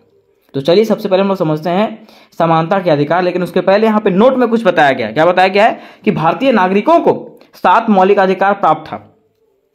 भारतीय नागरिक को जो है ना पहले 7 मौलिक अधिकार प्राप्त था, जो कि बाद में जो है ना 44वें संविधान संशोधन द्वारा 1978 में जो है ना संपत्ति के अधिकार को जो है मौलिक अधिकार के सूची से हटा दिया गया, ठीक है। संपत्ति का अधिकार भी पहले मौलिक अधिकार था, लेकिन बाद में जो है संपत्ति का अधिकार को हटा दिया गया, है ना। और इस प्रकार से वर्तमान की बात करें तो वर्तमान में जो है ना मात्र 6 मौलिक अधिकार भारतीय नागरिकों को प्राप्त है, जिसमें से पहला हमारा है समानता का अधिकार। क्या है, समानता का अधिकार, जिसको इंग्लिश में कहते हैं राइट टू इक्वालिटी। क्या कहते हैं, राइट टू इक्वालिटी मीन्स एक जैसा अधिकार। कह रहा है कि भारतीय संविधान के 14वें अनुच्छेद से 18वें अनुच्छेद में समानता का अधिकार निहित है।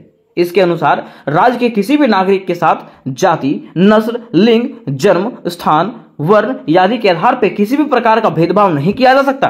भारतीय संविधान में सभी नागरिकों को कानून के समक्ष समानता का अधिकार प्रदान किया गया। हमें सीधा सीधा समझिएगा कि यह एक ऐसा अधिकार है जिसमें से कहा गया है कि अपने राज्य और अपने देश के नागरिकों के साथ आप जाति के आधार पे, नस्ल के आधार पे, लिंग के आधार पे, जन्म के आधार पे, वर्ण के आधार पे किसी प्रकार के भेदभाव नहीं कर सकते हैं। और अगर आप भेदभाव करते हुए पकड़े जाते हैं तो आपको कठोर से कठोर दंडित किया जाएगा, ठीक है।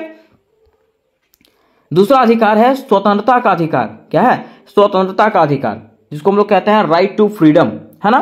कह रहा है कि स्वतंत्रता का अधिकार को भारतीय संविधान के 19वें अनुच्छेद से 22वें अनुच्छेद में वर्णित किया गया है ना। इसमें देश के नागरिकों को कई प्रकार के मौलिक स्वतंत्रता प्रदान किया गया है, जैसा कि विचार एवं अभिव्यक्ति की स्वतंत्रता, भ्रमण करने की स्वतंत्रता, व्यापार एवं व्यवसाय करने की स्वतंत्रता, अहिंसा पूर्वक सम्मेलन की स्वतंत्रता, समुदाय एवं संघ निर्माण करने की स्वतंत्रता। मीन्स क्या कह रहा है कि हमारा जो अधिकार है, कौन सा, स्वतंत्रता का अधिकार, इसका वर्णन जो है अनुच्छेद 19वें से लेकर के 22वें तक में किया गया है। और इसमें कहा गया है कि देश के नागरिकों को जो है ना कई प्रकार के मौलिक स्वतंत्रता प्राप्त है, जैसे कि बोलने का अधिकार, है ना, व्यापार करने का अधिकार, घूमने का अधिकार, ठीक है। ऐसे कई अधिकार जो है लोगों को प्राप्त है, जिसका वर्णन यहाँ पे विस्तृत रूप से किया गया। आप देख सकते हो, उसको पढ़ के नोट्स बना सकते हो, है ना।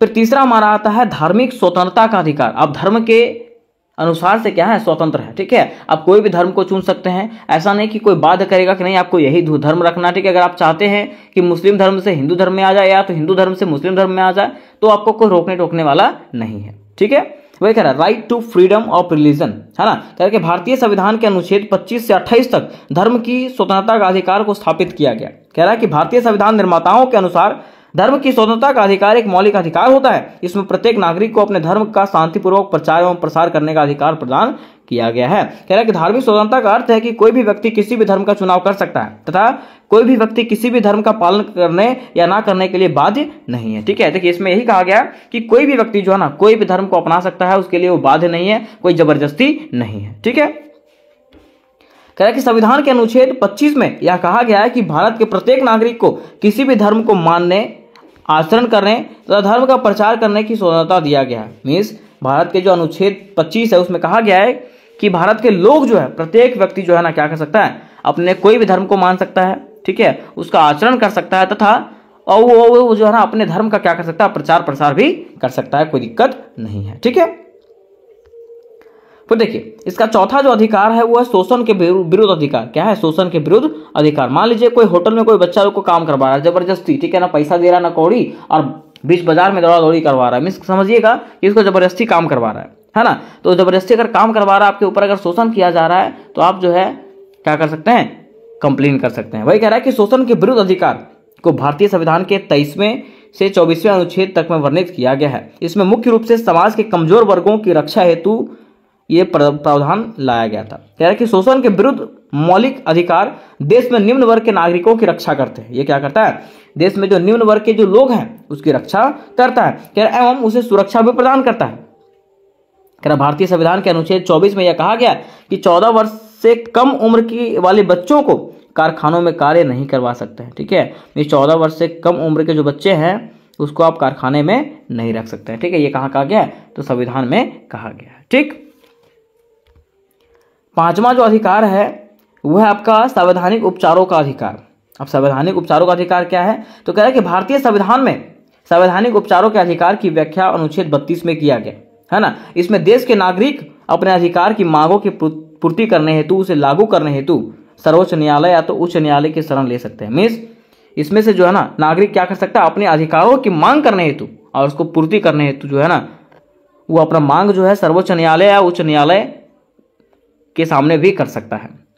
ठीक है, तो ये हमारा पांचवा अधिकार था। फिर छठा जो अधिकार है वह संस्कृति एवं शिक्षा संबंधी अधिकार। मीन्स आप अपने संस्कृति को बचाने के लिए क्या है, स्वतंत्र है। ठीक है, कह रहा कि भारतीय संविधान में संस्कृति एवं शिक्षा संबंधी अधिकारों को अनुच्छेद 29 से 30 तक व्यवस्थित किया गया है।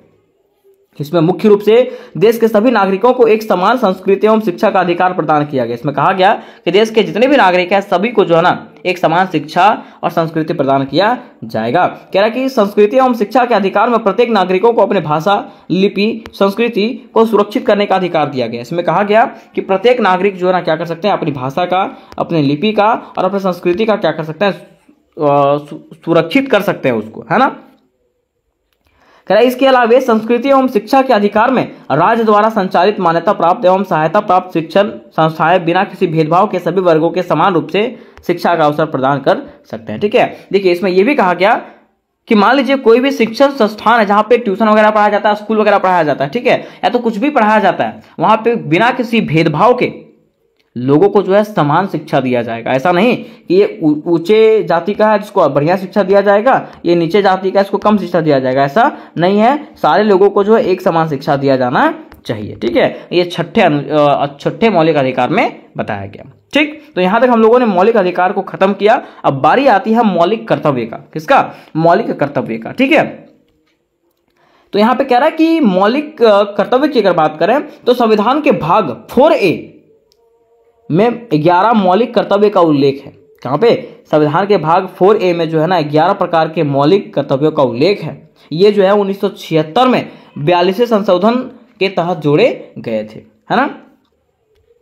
तो चलिए हम लोग जानते हैं कि आखिर वे कौन से मौलिक कर्तव्य हैं, उसकी सूची यहाँ पे दिया गया है। तो पहला जो मौलिक कर्तव्य है वो है राष्ट्र के संविधान का पालन करना। पहला जो हमारा कर्तव्य होता है वो क्या है? राष्ट्र के संविधान का पालन करना। जो राष्ट्र में संविधान बना दिया गया उसका पालन करना। ठीक है, उसके आदर्शों, संस्थाओं, राष्ट्रध्वज और राष्ट्रगान का सम्मान करना। ठीक है, उसका जो आदर्श है, उसका जो संस्था है, उसका जो राष्ट्रीय ध्वज है और राष्ट्रगान जो है उसका क्या करना चाहिए? सम्मान करना चाहिए। ये हमारा पहला कर्तव्य है।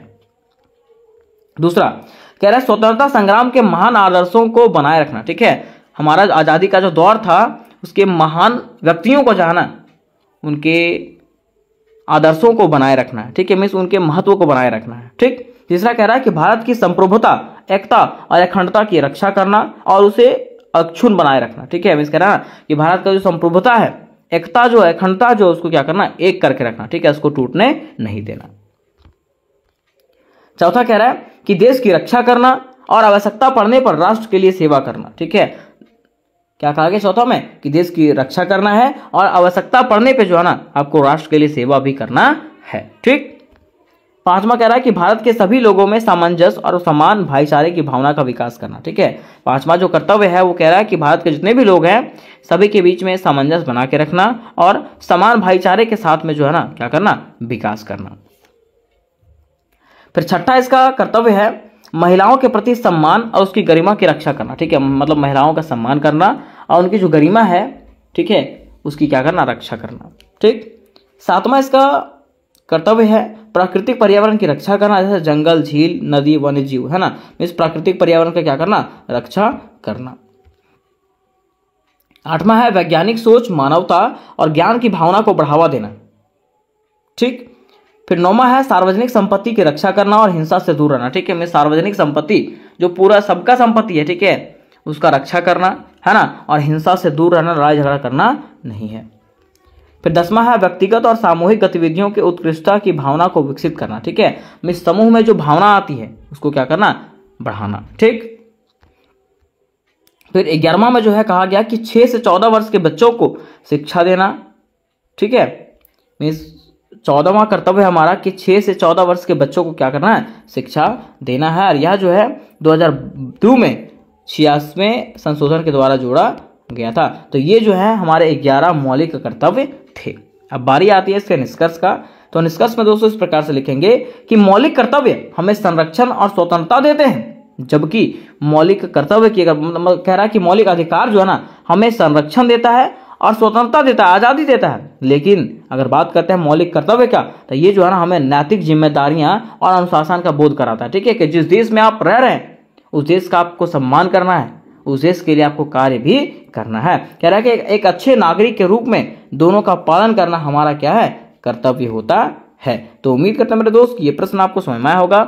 जी हाँ मेरे दोस्तों, आज के वीडियो में हम लोग एक नहीं दो प्रश्नों को क्लियर करने वाले हैं जो आपके एग्जामिनेशन के लिए VVI होने वाला है। तो आज का पहला प्रश्न हमारा है, राज्य में मुख्यमंत्री की भूमिका का मूल्यांकन करें। पहला प्रश्न क्या है कि राज्य में आखिर मुख्यमंत्री की क्या भूमिका होती है, क्या कार्य होता है, क्या शक्तियां होती है, उसके बारे में बताइए, पहला। दूसरा प्रश्न हमारा है कि राज्य सरकार में राज्यपाल की भूमिका का आलोचनात्मक परीक्षण करें, है ना, कि आखिर राज्य में जो है राज्यपाल की क्या भूमिका होती है। ठीक है, और राज्यपाल को जो भूमिका होती है उसमें से राज्यपाल जो है क्या क्या गलतियां करता है उसके बारे में बताइए। ठीक है, तो सबसे पहले दोस्तों हम लोग इसके पहले प्रश्न को क्लियर करेंगे जो हमारा इस प्रकार से है कि राज्य में मुख्यमंत्री की भूमिका का मूल्यांकन करें कि राज्य में क्या क्या मुख्यमंत्री के कार्य होते हैं और क्या क्या भूमिका होती है। तो देखिए मेरे दोस्तों, अगर बात करते हैं राज्य में मुख्यमंत्री की भूमिका का, किसका, राज्य में मुख्यमंत्री की भूमिका का, तो जैसे केंद्र में मींस देश में जो है प्रधानमंत्री का पद होता है, वैसे ही राज्य में जो है मुख्यमंत्री का पद होता है। तो वही यहाँ पे लिखना इस प्रकार से है कि परिचय में कि मुख्यमंत्री जो होता है ना राज्य का असली मुखिया होता है। क्या लिखना है, याद रखिएगा, मुख्यमंत्री जो होता है राज्य का असली मुखिया होता है। जैसे केंद्र में मींस देश में जो है ना प्रधानमंत्री का पद होता है, वैसे ही राज्य में जो है वो किसका पद होता है, मुख्यमंत्री का पद होता है। याद रखिएगा, ठीक है, ध्यान से। जैसे केंद्र सरकार में प्रधानमंत्री का पद होता है, मींस देश लेवल में जो है प्रधानमंत्री का पद होता है, वैसे राज्य के लेवल में जो है ना मुख्यमंत्री का पद होता है। कह रहा है कि वह जो है जनता के द्वारा चुनी गई पार्टी का नेता होता है। कौन, मुख्यमंत्री जो है ना जनता के द्वारा चुनी गई पार्टी का नेता ये होता है। ठीक है, आगे हम लोग लिखेंगे मुख्यमंत्री की मुख्य भूमिकाएं, क्योंकि हमारे प्रश्न में ऐसा भी कहा था कि आखिर मुख्यमंत्री की क्या क्या भूमिकाएं होती है उसके बारे में बताइए। तो बात करते हैं अगर मुख्यमंत्री की भूमिकाओं का, या तो कार्य का या तो शक्तियों का, तो पहला उसमें आता है राज्य सरकार का प्रमुख।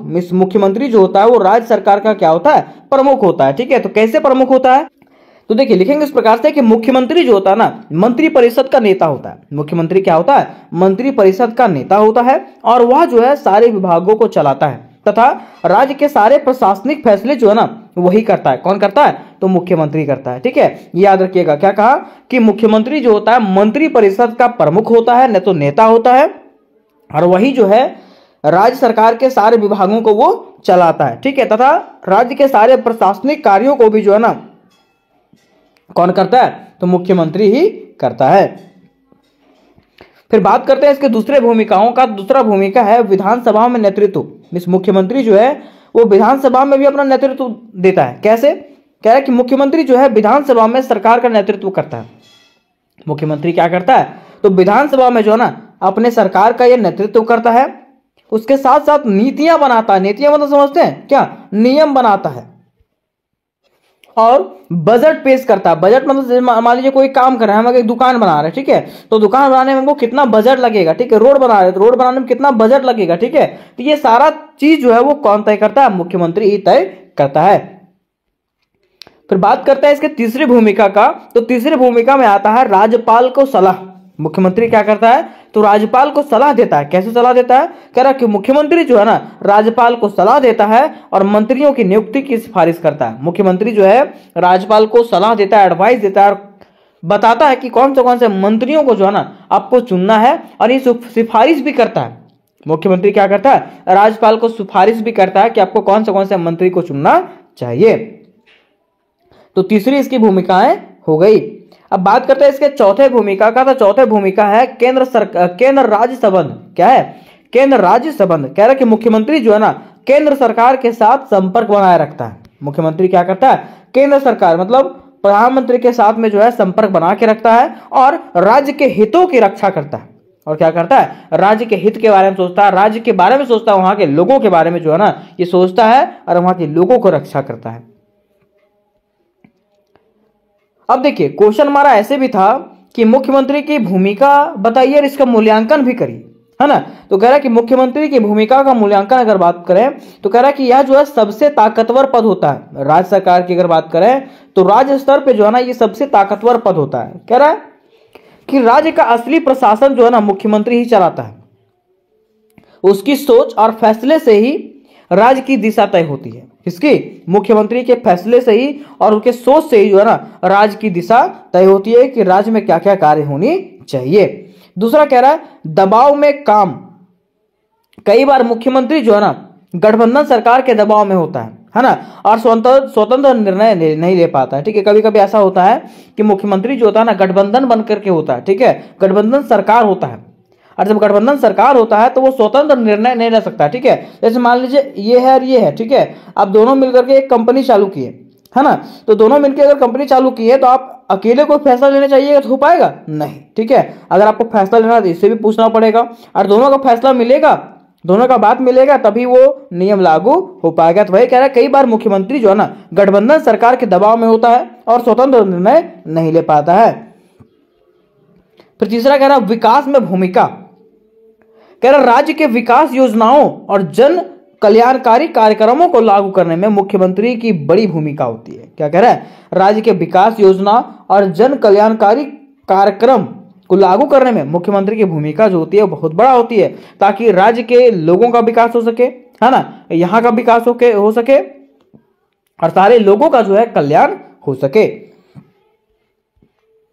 फिर चौथा इसका मूल्यांकन है कुछ मुख्यमंत्री बहुत ताकतवर। कुछ ऐसे मुख्यमंत्री होते हैं जो बहुत ताकतवर होते हैं। कह रहा है कई बार मुख्यमंत्री मंत्रियों को कमजोर कर देते हैं। कई बार मुख्यमंत्री क्या करते हैं तो अपने से नीचे जो मंत्रियां हैं उसको कमजोर कर देते हैं और सारा नियंत्रण जो है ना वो खुद रखते हैं। कह रहा है जिससे लोकतांत्रिक प्रणाली प्रभावित होती है, जिससे हमारा लोकतंत्र जो है ना वो टूटता चला जाता है ना। तो यहां तो दोस्तों हम लोगों ने ये क्वेश्चन को समझ लिया। अब बारी आती है इसके निष्कर्ष का। तो निष्कर्ष में लिखेंगे इस प्रकार से कि मुख्यमंत्री जो होता है राज्य का सबसे जिम्मेदार नेता होता है या तो ताकतवर नेता होता है ना। कह रहे अगर वह ईमानदारी, पारदर्शिता और कुशलता से काम करे तो राज्य की प्रगति सुनिश्चित होती है। कह रहा है कि अगर मुख्यमंत्री जो है बढ़िया से कार्य करे, ईमानदारी से कार्य करेगा, कुशलता से कार्य करेगा ना, तो राज्य की प्रगति जो है, राज्य का विकास जो है वो सुनिश्चित होगा तो होगा। आगे क्या है उसकी भूमिका जितनी शक्तिशाली है उतने ही उत्तरदायित्व पूर्ण भी है। किसकी भूमिका? तो मुख्यमंत्री की भूमिका जितनी शक्तिशाली है उतना उत्तरदायित्व भी है, ठीक है, उसका उतना उत्तरदायित्व भी है ना। तो यहां तो दोस्तों हम लोगों ने इसके पहले क्वेश्चन को कंप्लीट कर लिया। अब बात करते हैं अगर इसके दूसरे क्वेश्चन का, तो दूसरा क्वेश्चन हमारा इस प्रकार से था कि राज्य सरकार में राज्यपाल की भूमिका का आलोचनात्मक परीक्षण करें, है ना। तो मैंने आपको कहा था दोस्तों कि जैसे केंद्र में प्रधानमंत्री होता है, मीन्स देश लेवल में प्रधानमंत्री होता है, वैसे राज्य में जो है मुख्यमंत्री होता है, ठीक है। और जैसे देश में जो है राष्ट्रपति का पद होता है, वैसे ही राज्य में जो है ना राज्यपाल का पद होता है। किसका? राज्यपाल का, ठीक है। ज्यादा इन लोगों का कोई कार्य नहीं है, लेकिन कुछ कुछ परिस्थितियों में ये कार्य करते हैं, ठीक है। तो चलिए हम लोग जानते हैं कि आखिर कौन सा परिस्थिति ऐसा आता है जिस समय ये कार्य करते हैं। कह रहा है कि अगर बात करते हैं परिचय का, सबसे पहले लिखेंगे परिचय और लिखेंगे कि राज्यपाल जो है ना एक राज्य का संवैधानिक प्रमुख होता है, मीन्स संविधान के रूप में जो है ना एक मुखिया होता है राज्य का। कह रहा जैसे पूरे देश के प्रमुख राष्ट्रपति होते हैं, वैसे ही एक राज्य का प्रमुख जो है राज्यपाल होता है। कह दिया ना यहाँ पे, जैसे एक देश का, पूरे देश का प्रमुख जो है एक राष्ट्रपति होता है, वैसे ही एक राज्य का प्रमुख जो है वो कौन होता है? राज्यपाल होता है। अब आगे कह रहा है कि राज्यपाल राज्य का संवैधानिक प्रमुख होता है, मीन्स संविधान द्वारा तय किया जाता है इसको, हाँ। कह रहा है कि वह जो है केंद्र सरकार द्वारा नियुक्ति किया जाता है। कौन? राज्यपाल का जो नियुक्ति है वो केंद्र सरकार के द्वारा किया जाता है और राज्य सरकार की सारी कार्यवाही उसके नाम से किया जाता है, ठीक है। और राज्य सरकार में जितने भी कार्य होते हैं, हालांकि वो मुख्यमंत्री करता है, ठीक है, लेकिन किसके सहयोग से होता है? तो राज्यपाल के सहयोग से होता है, क्योंकि जब तक ये साइन नहीं करेगा तब तक कोई कार्य आगे बढ़ता नहीं है। वही कह रहा है, लेकिन असली शक्ति जो है ना मुख्यमंत्री और मंत्रियों के पास होती है, ठीक है। सिर्फ इसके पास जो होती है ये मुखिया होता है ना। राज्य सरकार की सारे कार्यवाही जो है इनके अंतर्गत में होता है, लेकिन कार्यकर्ता कौन है? तो मुख्यमंत्री करवाता है, ये ध्यान रखिएगा। आगे कह रहा है कि राज्यपाल की प्रमुख भूमिकाएं, या कि राज्यपाल जो है उसकी क्या क्या प्रमुख भूमिकाएं हो सकती है। तो पहला जो भूमिका है वो कह रहा है कार्यपालिका प्रमुख। कार्यपालिका प्रमुख मीन्स कह रहा है राज्यपाल राज्य के मुख्यमंत्री और अन्य मंत्रियों की नियुक्ति करता है। राज्यपाल क्या करता है? तो राज्य के मुख्यमंत्री का और अन्य मंत्रियों का जो है ना नियुक्ति करता है, तथा सभी प्रशासनिक कार्य जो है उसी के नाम पर होते हैं, वो करता नहीं है, उसके नाम पर होता है। और कार्यकर्ता कौन है? तो मुख्यमंत्री करता है, ठीक है। दूसरा, इसका भूमिका जो है विधायी कार्य में। विधायी कार्य मतलब क्या कह रहा है? कह रहा है कि वह जो है राज्य विधानसभा का सभा बुलाता है। वो क्या करता है? राज्य के विधानसभा का एक सभा बुलाता है, उसे स्थगित करता है और उसे भंग भी कर सकता है। कौन? राज्यपाल। कह रहा है कोई भी बिल उसके मंजूरी के बाद ही कानून बनता है, ठीक है। मान लीजिए अगर कोई बिल जो है पास होता है, वहां पे कोई नियम लागू होता है, तो जब वो मंजूरी देता है कौन? राज्यपाल, तभी वो कार्य संभव हो पाता, अन्यथा वो कार्य नहीं होगा। तो तीसरे भूमिका की बात करें इसका, तो कह रहा विवेकाधीन निर्णय, ठीक है, वो अपने समझ से निर्णय लेता है। कह रहा है कि जब राज्य में किसी दल को स्पष्ट बहुमत नहीं होता तब वह अपनी समझ से मुख्यमंत्री नियुक्त करता। मैं समझिएगा सीधा, देखिए मान लीजिए कि यहाँ पे वोटिंग हो रहा है, यहाँ भी वोटिंग हो रहा है और यहाँ भी वोटिंग हो रहा है, ठीक है। और ये वोटिंग जो है एक ही सीट के लिए हो रहा है, और ये सीट में जो है मान लीजिए 500 सीट है। कितना? 500 सीट है, ठीक है। तो ये जो है 250 सीट लाया और ये भी जो है 250 सीट लाया, और इसको एक भी सीट नहीं मिला। अब देखिए ये दोनों का तो बराबर सीट मिला है ना। अब करे तो करे क्या? अब यहाँ पे राज्यपाल क्या करेगा? या तो गठबंधन सरकार बना देगा, या तो वो अपने मन से जो ना किसी को चुन लेगा, ठीक है। तो वही कह रहा है कि जब राज्य में किसी दल को स्पष्ट बहुमत प्राप्त नहीं होता है तब वह अपनी समझ से क्या करता है? मुख्यमंत्री नियुक्त कर देता है। कह रहा है वह जो है राष्ट्रपति से यह सिफारिश भी कर सकता है कि राज्य में जो है ना राष्ट्रपति शासन लागू किया जाए, ठीक है। देखिए वो क्या कर सकता है? तो राष्ट्रपति से आसान निर्णय भी ले सकता है, या तो सिफारिश कर सकता है कि यहाँ पे पूर्ण बहुमत नहीं मिला है, सो आप क्या करिए कि राष्ट्रपति शासन यहाँ पे लागू कर दीजिए। मीन्स यहाँ का शासन जो है वो कौन चलाएगा? राष्ट्रपति चलाएगा, ठीक है। चौथा कह रहा है अन्य कार्य, मीन्स कह रहा राज्यपाल जो है विश्वविद्यालयों का कुलाधिपति होता है ना, और विशेष अवसरों पर लोगों की सजा माफ भी कर सकता है। कौन? राज्यपाल। अब देखिए यहां तक तो हम लोगों ने यह समझ लिया कि आखिर राज्यपाल की क्या क्या भूमिकाएं होती है, लेकिन यहां पे कह रहा है ना क्वेश्चन हमारा कहा था कि इसकी आलोचनात्मक परीक्षण करें, मीन्स इसकी बुराई करिए कि आखिर इसकी क्या क्या बुराइयां हैं। तो कह रहा है कि राज्यपाल निष्पक्ष नहीं रहते, मतलब राज्यपाल जो होता है ना किसी एक के पक्ष में होता नहीं है। कह रहा है कि कई बार देखा गया है कि राज्यपाल जो है केंद्र सरकार के इशारों पर काम करता है और निष्पक्ष नहीं रहता। क्या कह रहा है कि कई बार ऐसा देखा गया है, ऐसा जाना जाता है कि राज्यपाल जो है ना केंद्र सरकार के इशारों पर कार्य करता है, जैसे जैसे केंद्र सरकार कहती है वैसे वैसे ये कार्य करता है, वो अपने फैसलों पर निष्पक्ष होता नहीं है। दूसरा कह रहा सरकार बनाने में पक्षपात, ये क्या करता है जब सरकार बनता है उस समय ये जो ना किसी और का पक्ष ले लेता है, ठीक है, पक्षपात करता है, जो सटीक है जो बढ़िया है उसका पक्ष लेता नहीं है। वह कह रहा है चुनाव के बाद सरकार बनाने के समय कई राज्यपाल किसी खास पार्टी को जल्दी बुला लेते हैं जबकि दूसरी पार्टी के पास बहुमत होता है। क्या कह रहा है कि चुनाव के बाद सरकार बनाने के समय राज्यपाल क्या करता है, कोई खास पार्टी को जो है ना अपने पार्टी को जो है वो जल्दी बुला लेता है जबकि बहुमत जो है किसी और के पास होता है, ठीक है। तो ये बुराई है इसका। तीसरा बुराई है राष्ट्रपति शासन की सिफारिश में पक्षपात। कह रहा है कि कुछ राज्यपाल जो है ना केंद्र के दबाव में आकर के राज्य में राष्ट्रपति शासन लागू करने की सिफारिश कर देते हैं। कुछ राज्यपाल क्या करते हैं तो केंद्र सरकार के दबाव में आकर के जो है ना राज्य में जो है राष्ट्रपति शासन लागू करने की सिफारिश कर देते हैं। तो ये तीसरा इसकी बुराई है क्योंकि ये कार्य कर पाता नहीं है। फिर चौथे का बात करें, चौथा है इसकी बुराई का, तो कह रहा है न्यायालय का आलोचना। ये क्या करता है, न्यायालय के फैसलों पे भी जो है ना सवाल उठाता है। कह रहा है कि सुप्रीम कोर्ट ने भी राज्यपालों के फैसलों पर कई बार सवाल उठाए। सुप्रीम कोर्ट ने क्या किया, राज्यपालों के फैसलों पर कई बार सवाल उठाया है, जैसे कि SR बम्बई केस में, है ना।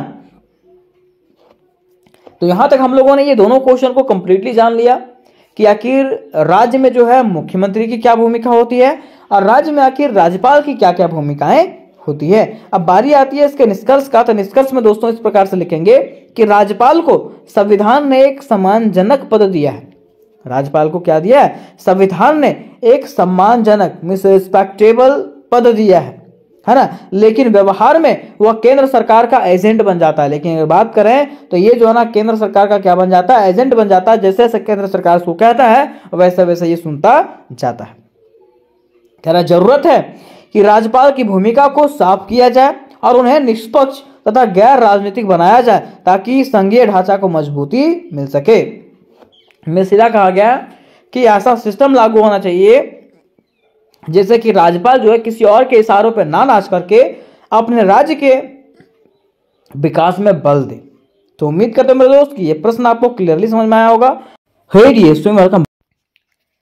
नमस्कार दोस्तों, स्वागत है आप लोगों का आपके अपने यूट्यूब चैनल आर के पे। दोस्तों आज का वीडियो आप लोगों के लिए वेरी वेरी स्पेशल होने वाला है क्योंकि आज के वीडियो में दोस्त मैं आपको बताने वाला हूं MDC पॉलिटिकल साइंस के मोस्ट VVI प्रश्नों को तथा उसके उत्तरों को। मिस कह सकते हैं कि आज का जो वीडियो है आप लोगों के लिए महासंग्राम साबित होने वाला है, जिसमें से मात्र हम लोग 1 से 1.5 घंटे के वीडियो में दोस्त पूरे के पूरे MDC पॉलिटिकल साइंस के सिलेबस को समाप्त करने वाले हैं। और मैं आपको बता देना चाहता हूँ दोस्त कि यह जो क्वेश्चन और आंसर है ये सेमेस्टर 1, सेमेस्टर 2 और सेमेस्टर 3 तीनों के विद्यार्थियों के लिए होने वाला है, क्योंकि MDC 1, MDC 2 और MDC 3 का जो सिलेबस होता है ना वो क्या होता है, सेम ही होता है ना। तो चाहे आप सेमेस्टर 1 के विद्यार्थी हो, सेमेस्टर 2 के विद्यार्थी हो और सेमेस्टर 3 के विद्यार्थी हो, और अगर आपका MDC पेपर पॉलिटिकल साइंस है तो आप इस क्वेश्चन और आंसर को देख सकते हो, ठीक है।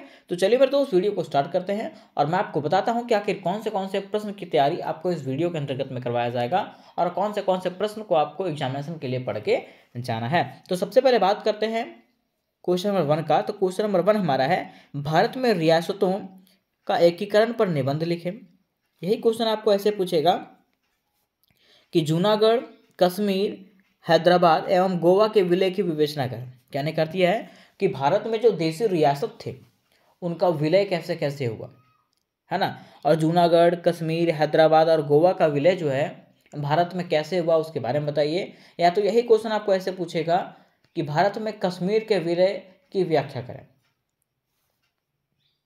तो इनमें से कोई भी क्वेश्चन पूछेगा आपको वही आंसर लिखना है जो मैंने आपको क्वेश्चन नंबर 1 में करवाया है। उसके बाद दोस्त क्वेश्चन नंबर 2 में मैंने आपको बताया है भारतीय संविधान के बारे में, है ना। तो क्वेश्चन आपको ऐसे पूछ सकता है कि भारतीय संविधान के दर्शन की व्याख्या करें, या तो भारतीय संविधान की प्रस्तावना के महत्व एवं मुख्य सिद्धांतों का वर्णन करें। यह आपका क्वेश्चन नंबर 2 है। उसके बाद दोस्त क्वेश्चन नंबर 3 में मैं आपको बताऊंगा मौलिक अधिकार से आप क्या समझते हैं। अब भारतीय संविधान में मौलिक अधिकारों का वर्णन करें, या तो मौलिक कर्तव्य पूछेगा, तो भी मैंने क्वेश्चन नंबर 3 में ये दोनों करवाया है। उसके बाद क्वेश्चन नंबर 4 में दोस्त मैं आपको बताऊंगा राज्य सरकार में राज्यपाल की भूमिका का आलोचनात्मक परीक्षण कीजिए, है ना। और यही क्वेश्चन आपको ऐसे पूछ सकता है कि राज्य में मुख्यमंत्री की भूमिका की मूल्यांकन करें। ये आपका क्वेश्चन नंबर 4 हो गया। फिर क्वेश्चन नंबर 5 में दोस्त मैंने आपको बताया है भारतीय राष्ट्रपति के पद एवं शक्तियों की विवेचना करें। और क्वेश्चन नंबर 6 जो है उसमें से मैंने आपको बताया है भारत के प्रधानमंत्री की शक्तियों एवं कार्यों का वर्णन करें। तो मात्र मैंने ये 6 क्वेश्चन जो है आपको आज के वीडियो में बताया है ना। और ये जो है पार्ट 1 होने वाला है, क्या पार्ट 1, ठीक है। और पार्ट 2 में दोस्त मैं आपको बता दूंगा लोकसभा के संगठन और राज्यसभा के संगठन एक ही वीडियो में बता दूंगा, ठीक है। फिर भारत के सर्वोच्च न्यायालय के बारे में बता दूंगा, है ना। फिर आगे न्यायिक सक्रियतावाद, केंद्र राज्य विद्यार्थी और राज्य के नीति निर्देशक सिद्धांत, है ना। अगर आपको इसका पार्ट 2 चाहिए तो मुझे कमेंट करके बताइएगा, ठीक है। तो चलिए हम लोग बढ़ते हैं क्वेश्चन नंबर 1 की तरफ और जानते हैं सबसे पहले भारत में रियासतों का एकीकरण जो है वो कैसे हुआ था। दोस्तों आज के वीडियो में हम लोग एक महत्वपूर्ण प्रश्न को क्लियर करने वाले हैं जो आपके एग्जामिनेशन के लिए अति आवश्यक होने वाला है। तो आज का प्रश्न हमारा है कि भारतीय राष्ट्रपति की संकटकालीन शक्तियों की विस्तृत विवेचना करें। प्रश्न क्या है कि भारतीय राष्ट्रपति जो है उनका संकटकालीन शक्तियां, मीन्स भारत जब संकट में रहेगा उस समय उनके पास कौन सी शक्तियां होती है जिससे वो भारत को वो संकट से बचा सके। जैसे मान लीजिए भारत में जो है बाढ़ आ गया, ठीक है, तो भारत में बाढ़ से बचाने के लिए राष्ट्रपति के पास कौन से शक्तियां आएगी उस समय, उसके बारे में बताइए। या तो भारत पे कोई युद्ध कर दिया उसमें, तो संकट के समय में भारत के राष्ट्रपति के पास कौन सी शक्तियां रहेगी, है ना, कौन सी शक्तियां राष्ट्रपति को प्राप्त है उसके बारे में बताइए, ठीक है। तो देखिए अगर बात करते हैं नॉर्मल भारत के राष्ट्रपति के शक्तियों का, ठीक है, तो इनको ज्यादा शक्तियां प्राप्त नहीं है, लेकिन संकट के समय में जो है ना इनको 3 जो है विशेष शक्तियां प्राप्त होती है। तो आखिर 3 कौन सी विशेष शक्तियां प्राप्त होती है उसके बारे में हम लोग विस्तार पूर्वक से आगे जाएंगे, है ना। तो अगर ये क्वेश्चन आएगा तो सबसे पहले आपको लिखना है भूमिका। क्या लिखना है? भूमिका। और लिखना इस प्रकार से है कि भारतीय संविधान में राष्ट्रपति को एक विशेष परिस्थितियों में कुछ विशेष शक्तियां दिया है। भारतीय संविधान ने क्या किया? राष्ट्रपति को जो है ना विशेष परिस्थितियों में संकट काल के समय में जो है ना उसको कुछ विशेष शक्तियां दिया गया है जिन्हें संकटकालीन शक्तियां कहा जाता है। क्या कहा जाता है? संकटकालीन शक्तियां मीन्स इमरजेंसी पावर कहा जाता है। मैं सीधा समझिएगा कि भारत जब संकट में रहता है उस समय भारतीय संविधान के द्वारा भारत के राष्ट्रपति को क्या दिया गया है? कुछ अधिकार दिया गया है, कुछ शक्तियां दिया गया है ताकि उस शक्तियों का उपयोग जो है अब संकट के समय कर सके। वही शक्तियों को जो है संकटकालीन शक्तियां कहा जाता है, जिसको अंग्रेजी में इमरजेंसी पावर भी कहते हैं, है ना। आगे कह रहा है कि ये जो शक्तियां हैं तब लागू होती है जब देश पर कोई गंभीर संकट आ जाए जिससे देश की सुरक्षा, शासन या संविधान को खतरा हो। कह रहा है ना कि ये शक्तियां जो है वो तभी लागू किया जाता है, मीन्स ये शक्तियां राष्ट्रपति तभी यूज करता है जब हमारे देश पे, जब भारत पे या तो कोई देश पे जो है कोई गंभीर संकट आ जाता है ना, जिससे उस देश की सुरक्षा, शासन और संविधान खतरे में आ जाता है ना, तब राष्ट्रपति क्या करता है?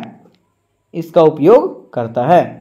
आगे लिखा मेरे दोस्त कि भारतीय संविधान में राष्ट्रपति को समान समय में सीमित शक्तियां प्राप्त है, लेकिन आपातकाल के समय में जो है ना उनकी शक्तियां बहुत बढ़ जाती है। क्या कह रहा है कि भारतीय संविधान के द्वारा, अगर भारतीय संविधान में बात करें तो राष्ट्रपति को जो है ना सामान्य समय में मीन्स अगर तो कोई दिक्कत नहीं है तो उस समय उनको सीमित शक्तियां प्राप्त है, लेकिन जब आपातकाल का समय आता है, मीन्स कोई घटना का समय आता है, कोई संकट का समय आता है, तो उनकी शक्तियां जो है ना बहुत अधिक बढ़ जाती है। किनकी शक्तियां?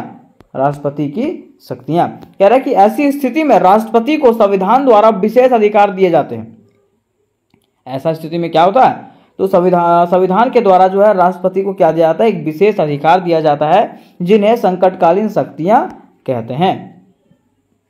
कह रहे ये शक्तियां संविधान के भाग 18 अनुच्छेद 352 से लेकर के 360 तक में वर्णित है। कोई पूछेगा कि संकटकालीन शक्तियां जो राष्ट्रपति को प्राप्त है उसका वर्णन संविधान के किस भाग में किया गया है? तो संविधान के 18वें भाग में किया गया है और अनुच्छेद 352 से लेकर के 360 तक में किया गया है।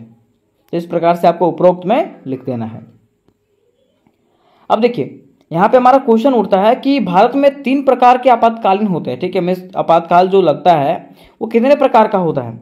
तो आपातकाल जो लगाया जाता है राष्ट्रपति के द्वारा वो 3 प्रकार का होता है। कौन सा? राष्ट्रीय आपातकाल, राष्ट्रपति शासन और तीसरा वित्तीय आपातकाल, ठीक है। ये तीन शक्तियां प्राप्त है किसको? राष्ट्रपति को, ठीक है। पहला कौन सा है? राष्ट्रीय आपातकाल, याद रखिएगा ये अनुच्छेद 352 में है। फिर राष्ट्रीय शासन यह अनुच्छेद 356 में है और वित्तीय आपातकाल जो है 360 में है। ये चीज याद रखिएगा, ठीक है। अब थोड़ा सा हम लोग जानते हैं कि आखिर राष्ट्रीय आपातकाल क्या है, क्योंकि यहाँ पे क्वेश्चन में पूछा था कि इनको कौन सी संकटकालीन शक्तियां प्राप्त है उसके बारे में बताइए। तो यही 3 संकटकालीन शक्तियां उनको प्राप्त है कि वो क्या कर सकता है? राष्ट्रीय आपातकाल लागू कर सकते हैं, राष्ट्रीय शासन राष्ट्रपति शासन लागू कर सकते हैं और वित्तीय आपातकाल लागू कर सकते हैं, है ना। तो आखिर ये क्या क्या चीजें हैं इसके बारे में हम लोग जानेंगे। तो पहला हमारा आता है राष्ट्रीय आपातकाल। क्या आता है? राष्ट्रीय आपातकाल मीन्स कहा जाता है कि जब देश की सुरक्षा को युद्ध, बाहरी आक्रमण या सशस्त्र विद्रोह का खतरा हो तो राष्ट्रपति जो है ना राष्ट्रीय आपातकाल घोषित कर सकता है। क्या कह रहा है कि जब अगर देश को जो है ना देश की सुरक्षा को युद्ध से, बाहरी आक्रमण से या तो सशस्त्र विद्रोह मतलब समझते हैं, हाँ मतलब देश के अंदर में ही विद्रोह से खतरा होता है ना, तब राष्ट्रपति क्या करता है? राष्ट्रीय आपातकाल घोषित कर देता है ना, ताकि ये मामला और ज्यादा ना बढ़े। आगे कह रहा है अथवा कह सकते हैं कि यदि भारत पर युद्ध, बाहरी आक्रमण या तो आंतरिक विद्रोह का खतरा होता है तो राष्ट्रपति जो है राष्ट्रीय आपातकाल घोषित कर सकता है, ठीक है। क्या कह रहा है कि यदि भारत पर कोई युद्ध करता है, ठीक है, मीन्स हमला करता है, कोई बाहरी आक्रमण करता है या तो अंदर में कुछ विद्रोह होता है, मीन्स भारत के अंदर में कोई विद्रोह होता है, ठीक है, तब राष्ट्रपति जो है क्या कर सकता है? राष्ट्रीय आपातकाल लागू कर सकता है, घोषित कर सकता है ना। तो ये तो हो गया हमारा राष्ट्रीय आपातकाल, ठीक है। अब देखिए इसका मुख्य बिंदु क्या क्या है। कह रहा है कि मुख्य बिंदु की बात करें, कह रहा प्रधानमंत्री की सलाह पर राष्ट्रपति यह घोषणा कर सकता है। मीन्स प्रधानमंत्री की सलाह से जो है ना राष्ट्रपति जो है ये घोषणा कर सकता है, अन्यथा ये करेगा नहीं। दूसरा कह रहा है संसद की सहमति जरूरी होती है 1 महीने के अंदर। 1 महीने के अंदर अगर संसद की सहमति मिल गई इसका मतलब ये आपातकाल घोषित कर सकते हैं। तीसरा कह रहा है केंद्र सरकार को राज्यों पर पूर्ण नियंत्रण मिल जाता है। इसके द्वारा क्या होता है? तो केंद्र सरकार को मीन्स राष्ट्रपति को जो है ना राज्यों पर जो है वहां के राज्यों पर पूरा नियंत्रण उनको मिल जाता है। आगे कह रहा है कि मौलिक अधिकार को सीमित किया जा सकता है, ठीक है। उसके साथ साथ मान लीजिए अगर ये आपातकाल लागू किया जाएगा तो इसमें से जो है ना लोगों के मौलिक अधिकार को भी क्या किया जाएगा? सीमित कर दिया जाएगा, मीन्स कम कर दिया जाएगा। आगे क्या है कि पूरे देश या कोई विशेष क्षेत्र प्रभावित हो सकता है। इससे जो है ना या तो पूरा देश में राष्ट्रपति शासन लागू हो सकता है, या तो आपातकाल लागू हो सकता है, या तो फिर कोई विशेष क्षेत्र में, जैसे कोई विशेष राज्य हो गया, झारखंड हो गया, बिहार हो गया, विशेष राज्य में भी ये हो सकता है, ठीक है। आगे कह रहा है कि इसके अंतर्गत कुछ मूल अधिकारों पर प्रतिबंध लगाया जा सकता है। मान लीजिए अगर वहां पे राष्ट्रीय आपातकाल लगेगा, है ना, तो राष्ट्रीय आपातकाल के दौरान जो है ना हमारे जो मूल अधिकार हैं, मौलिक अधिकार हैं, उस पर भी प्रतिबंध लगाया जा सकता है। विशेष करके अनुच्छेद 19 पर, जिसमें से हम लोग को स्वतंत्रता का अधिकार मिला है, उस पर जो है रोक लगाया जा सकता है। कह रहा है कि राष्ट्रीय आपातकाल के दौरान केंद्र का नियंत्रण पूरे देश या तो किसी विशेष राज्य पर हो सकता है। क्या कह रहा है कि राष्ट्रीय आपातकाल जब लगता है ना तो उस दौरान केंद्र सरकार का जो नियंत्रण है या तो फिर पूरे देश पे हो जाएगा या तो फिर कोई विशेष राज्य पर होता है, कोई विशेष क्षेत्र पर होता है, ठीक है। तो इस प्रकार से हम लोग स्टार्टिंग में लिख देंगे। अब दूसरा हमारा आता है राष्ट्रपति शासन। क्या आता है? राष्ट्रपति शासन, जिसका वर्णन अनुच्छेद 356 में किया गया है। अब आखिर राष्ट्रपति शासन का मतलब क्या होता है? तो कह रहा है कि जब किसी राज्य में संविधान के अनुसार शासन नहीं चल पा रहा हो तो वहां राष्ट्रपति शासन लागू हो जाता है। क्या कह रहा है कि मान लीजिए अगर कोई राज्य है, अगर कोई राज्य में जो है ना संविधान के अनुसार से शासन नहीं चल रहा है ना, तो वहां पे जो है वहां के शासक को हटा करके राष्ट्रपति शासन लागू कर दिया जाता है, ठीक है। कह रहा राज्यपाल की रिपोर्ट या किसी अन्य जानकारी के आधार पर राष्ट्रपति यह निर्णय लेते हैं, ठीक है। राष्ट्रपति यह निर्णय कब लेता है? तो राज्यपाल की रिपोर्ट पर या तो अन्य जानकारियों के आधार पर जो है ना राष्ट्रपति यह निर्णय लेता है। दूसरा कह रहा है कि राष्ट्रपति उस राज्य के विधानसभा को भंग या निलंबित कर सकता है। ठीक है, राष्ट्रपति क्या कर सकता है, तो वहां का जो विधानसभा है, उस राज्य का जो विधानसभा है, ठीक है, उसको क्या कर सकता है, तोड़ सकता है, हटा सकता है। ठीक है, फिर तीसरा कह रहा है राज्य की कार्यपालिका शक्तियां राष्ट्रपति के नाम पर राज्यपाल द्वारा चलाई जाती है। क्या कह रहा है, राज्य की जो कार्यपालिका है ना, और कार्यपालिका की जो शक्तियां हैं वो राष्ट्रपति के नाम पर जो है ना राज्यपाल द्वारा चलाया जाता है। ठीक है, इस वहाँ का जो काम है वो राज्यपाल करता है, जबकि नाम जो वो किसका होता है, राष्ट्रपति का होता है। आगे कह रहा है कि यह जो व्यवस्था है वो शुरू में 6 महीने के लिए होती है और अधिकतम 3 साल तक बढ़ाई जा सकती है। ठीक है, मीन्स यह जो आपातकाल है ना वो शुरू में तो 6 महीना के लिए होता है। ठीक है, लेकिन इसको अधिकतम जो है 3 साल तक बढ़ाया जा सकता है। तो यहाँ तक हम लोगों ने ये भी समझ गया कि राष्ट्रीय आपातकाल क्या है। ठीक है, अर्थात राष्ट्रपति शासन क्या है। ठीक है, अब तीसरा इसका जो पावर इनको मिला है वो है वित्तीय आपातकाल। क्या है, वित्तीय आपातकाल, जिसका वर्णन अनुच्छेद 360 में किया गया है। कह रहा है कि वित्तीय आपातकाल का मतलब क्या होता है, यदि भारत की वित्तीय स्थिति खराब हो जाती है तो राष्ट्रपति जो है वित्तीय आपातकाल घोषित कर सकता है। क्या कह रहा है कि राष्ट्र अगर हमारा भारत जो है वहाँ पे अगर वित्तीय स्थिति खराब हो जाती है, ठीक है, तो भारतीय सरकार जो है मीन्स राष्ट्रपति जो है वो क्या कर सकता है, वित्तीय आपातकाल घोषित कर सकता है ना। कह रहा है इसके तहत केंद्र सरकार राज्यों की वित्तीय शक्तियों को नियंत्रित कर सकती है। क्या कह रहा है, इसके तहत केंद्र सरकार जो है ना राज्यों की वित्तीय शक्तियों को क्या कर सकता है, नियंत्रित कर सकता है। फिर दूसरा हमारा कह रहा है कि सरकारी कर्मचारियों के वेतन में कटौती किया जा सकता है। ठीक है, मान लीजिए अगर वित्तीय आपातकाल लागू होता है, ठीक है, तो वित्तीय आपातकाल के दौरान जो है सरकारी कर्मचारी जो हैं उनके वेतन में भी कटौती किया जा सकता है ना। फिर कह रहा है कि संसद को यह अधिकार मिल जाता है कि वह राज्यों के खर्चों को नियंत्रित कर सके। अब देखिए होता क्या है कि वहाँ का जो संसद है उसको यह अधिकार मिलता है कि आप क्या करिए, राज्यों के खर्चों का नियंत्रण करिए।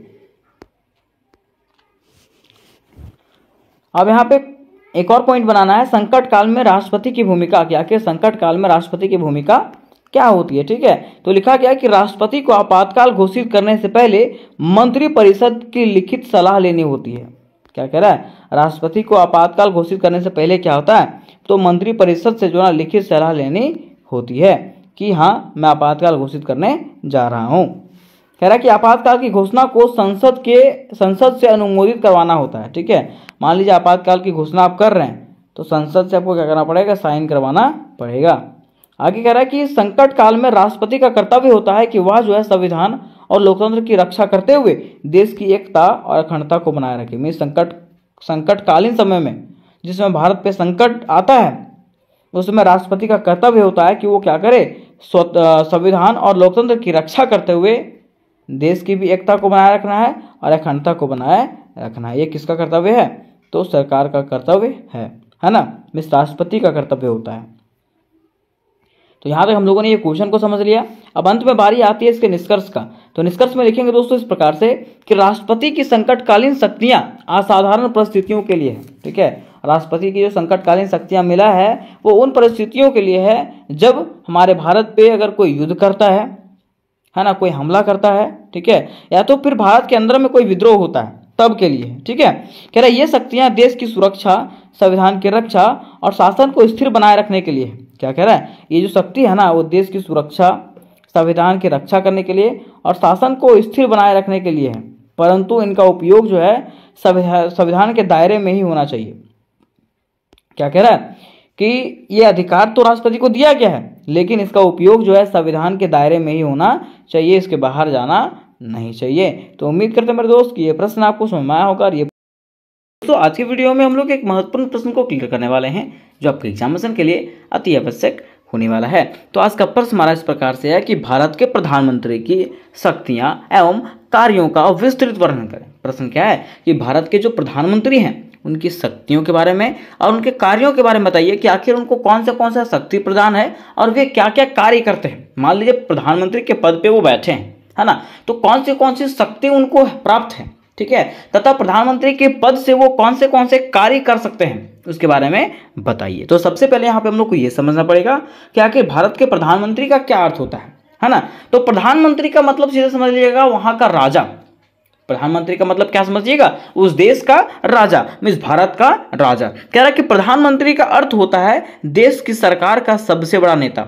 मीन्स भारत जो देश है, तो भारत देश का सबसे बड़ा जो नेता है वही कौन है, प्रधानमंत्री। में सीधा समझिएगा राजा के जैसे, है ना, वो भारत का क्या है, राजा है।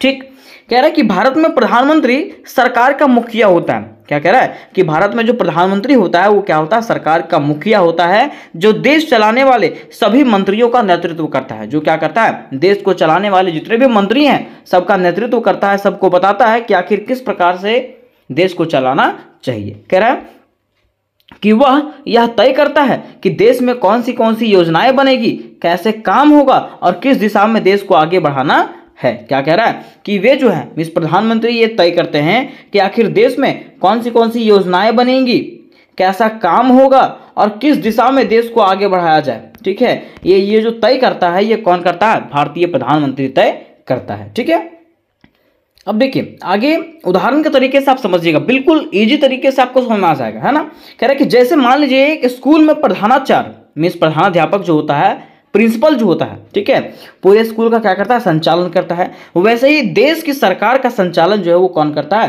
प्रधानमंत्री। समझिएगा क्या कह रहा है, जैसे एक स्कूल का, एक पूरा स्कूल का संचालन जो है वो कौन करता है, तो प्रधानाध्यापक मीन्स कह सकते हैं प्रिंसिपल करता है। वैसे ही पूरे देश के सरकार का संचालन जो है वो कौन करता है, प्रधानमंत्री करता है। कौन करता है, प्रधानमंत्री। ठीक है, प्रधानमंत्री के अंतर्गत में ही सारे सरकार आते हैं, चाहे वो राज्य सरकार है, चाहे वो कोई भी सरकार हो, सब किसके अंतर्गत में आता है, प्रधानमंत्री के अंतर्गत में आता है। ठीक है, और जैसे जैसे प्रधानमंत्री कहते हैं वैसे वैसे ये कार्य करते हैं, है ना। तो उदाहरण के तरीके से आप यहाँ पे समझ गए होंगे कि आखिर प्रधानमंत्री किसको कहते हैं और इनके क्या कार्य हैं। अब इनकी मुख्य बातों को थोड़ा सा हम लोग समझते हैं, प्रधानमंत्री की आखिर मुख्य बातें क्या क्या है।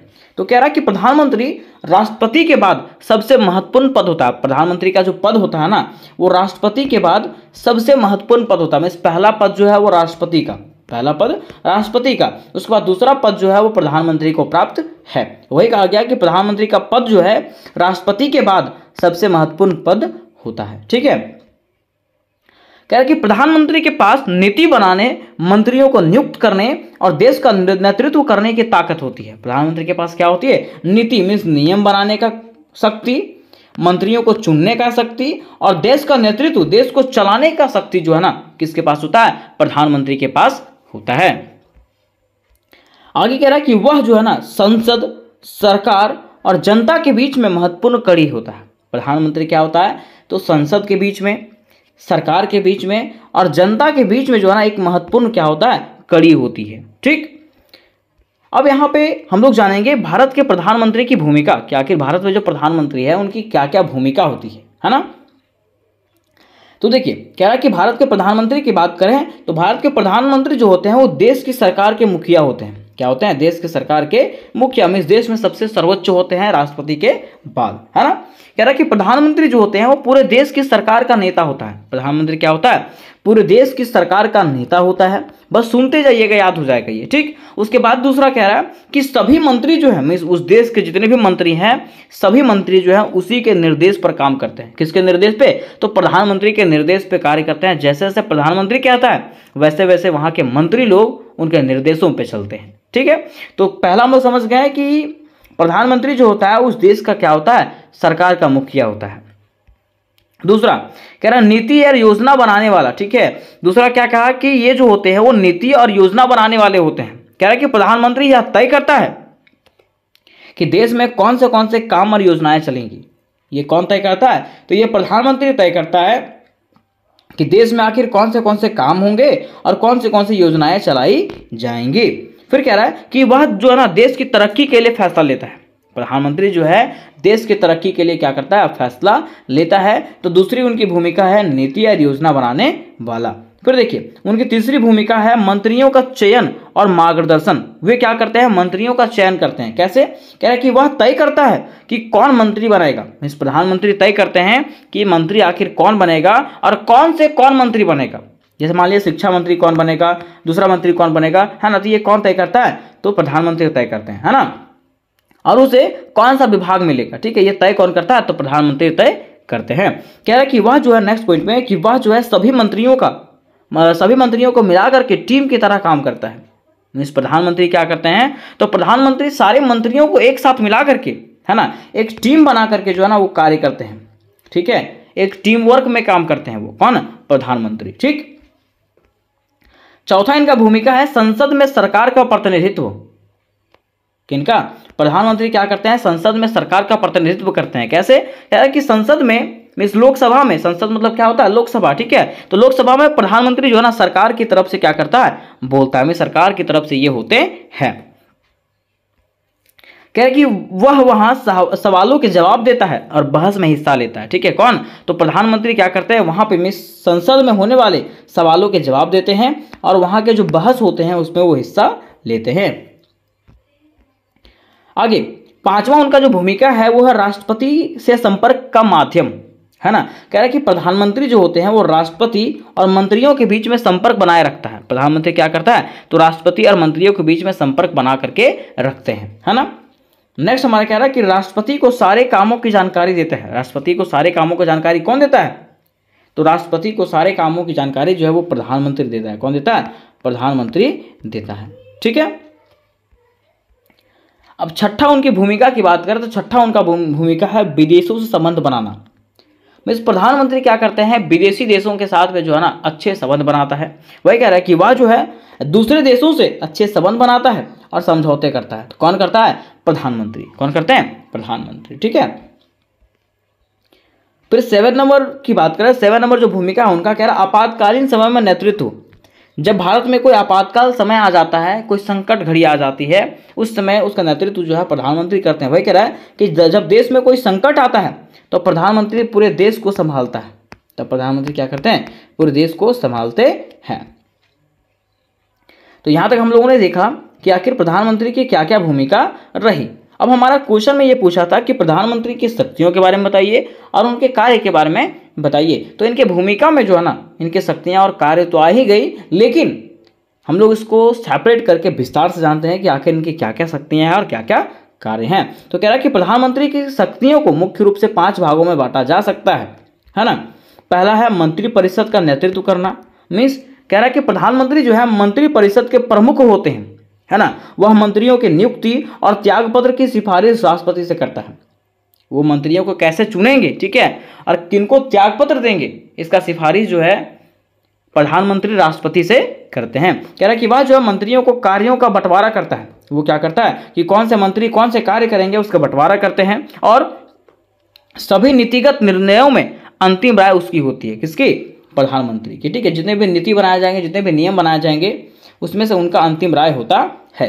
तथा मंत्रिपरिषद की बैठक बुलाना और उनकी अध्यक्षता करना ही उनका कार्य होता है। ठीक है, और वे क्या करते हैं, मंत्रिपरिषद की बैठक बुलाते हैं और उसकी अध्यक्षता वे करते हैं। कौन, प्रधानमंत्री, है ना।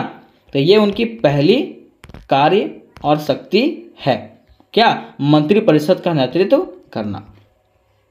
दूसरा उनका कार्य और शक्ति कह सकते हैं कार्यपालिका शक्तियां। क्या है, कार्यपालिका शक्तियां। कह रहा प्रधानमंत्री देश के प्रशासन का संचालन करता है। प्रधानमंत्री क्या करता है, देश के प्रशासन का संचालन करता है। वे जो है विभिन्न मंत्रालयों में कामकाज का निरीक्षण करता है तथा सभी महत्वपूर्ण सरकारी निर्णयों में उनकी भूमिका होती है। किनकी, प्रधानमंत्री की, है ना। तीसरी बात करें तो तीसरा उनका जो कार्य है और शक्ति है वो है विधायी शक्तियां। क्या है, विधायी शक्तियां। कह रहा कि प्रधानमंत्री संसद में सरकार का नेतृत्व करता है। प्रधानमंत्री क्या करता है, संसद में सरकार का नेतृत्व करता है तथा संसद में सरकार की नीतियां और बजट पेश करता है। कौन, प्रधानमंत्री क्या करता है, संसद में सरकार की नीतियां और बजट को पेश करता है कि आखिर सरकार कौन सी नीति बना रही है और कौन सा बजट तैयार की है। चौथा उनका शक्ति जो है वो है नीति निर्माण और योजनाएं। प्रधानमंत्री क्या करता है, नियमों को बनाता है और योजनाओं को तैयार करता है। वही कह रहा है कि प्रधानमंत्री देश की आर्थिक, सामाजिक और विदेश नीति तय करता है। कौन, प्रधानमंत्री, है ना। वह जो है नीति आयोग के अध्यक्ष होते हैं। प्रधानमंत्री कौन होते हैं, तो नीति आयोग के अध्यक्ष होते हैं। वे राष्ट्रीय और अंतर्राष्ट्रीय स्तर पर विकास की योजनाओं को दिशा देते हैं।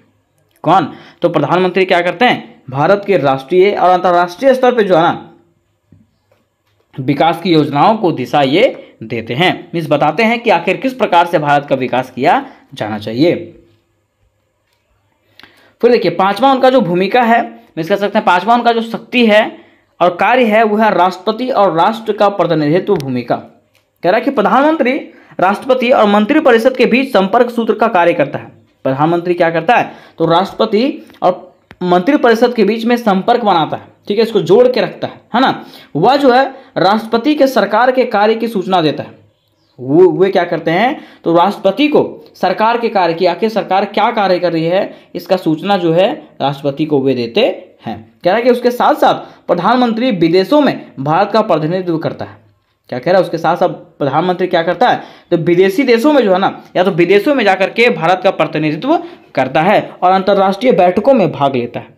कौन भाग लेता है, तो प्रधानमंत्री, है ना। तो यहां से दोस्तों हम लोगों ने भारतीय प्रधानमंत्री के कार्य और शक्तियों को विस्तृत रूप से जान गया। अब अंत में बारी आती है इसके निष्कर्ष का। तो निष्कर्ष में दोस्तों इस प्रकार से लिखेंगे हम लोग कि प्रधानमंत्री की भूमिका बहुत बड़ी और जिम्मेदारी भरी होती है। इसकी प्रधानमंत्री की जो भूमिका होती है ना, वो बहुत बड़ी होती है और जिम्मेदारियों से भरी हुई होती है। वह जो है देश की दिशा तय करता है, सरकार चलाता है और लोगों की भलाई के लिए काम करता है। कौन, तो भारत के प्रधानमंत्री, है ना। तो उम्मीद करते हैं मेरे दोस्त कि ये प्रश्न आपको क्लियरली समझ में आया होगा, और ये प्रश्न अगर आपको समझ में आया होगा तो वीडियो को लाइक करें, अपने दोस्तों के साथ इसको शेयर करें, है ना। और इससे जुड़े जितने भी प्रश्न हैं, सारे के सारे प्रश्न दोस्तों मैंने करवाए हैं, जिसका लिंक आपको डिस्क्रिप्शन बॉक्स में मिल जाएगा। तो मिलता है नेक्स्ट वीडियो में, तब तक के लिए जय हिंद, जय भारत।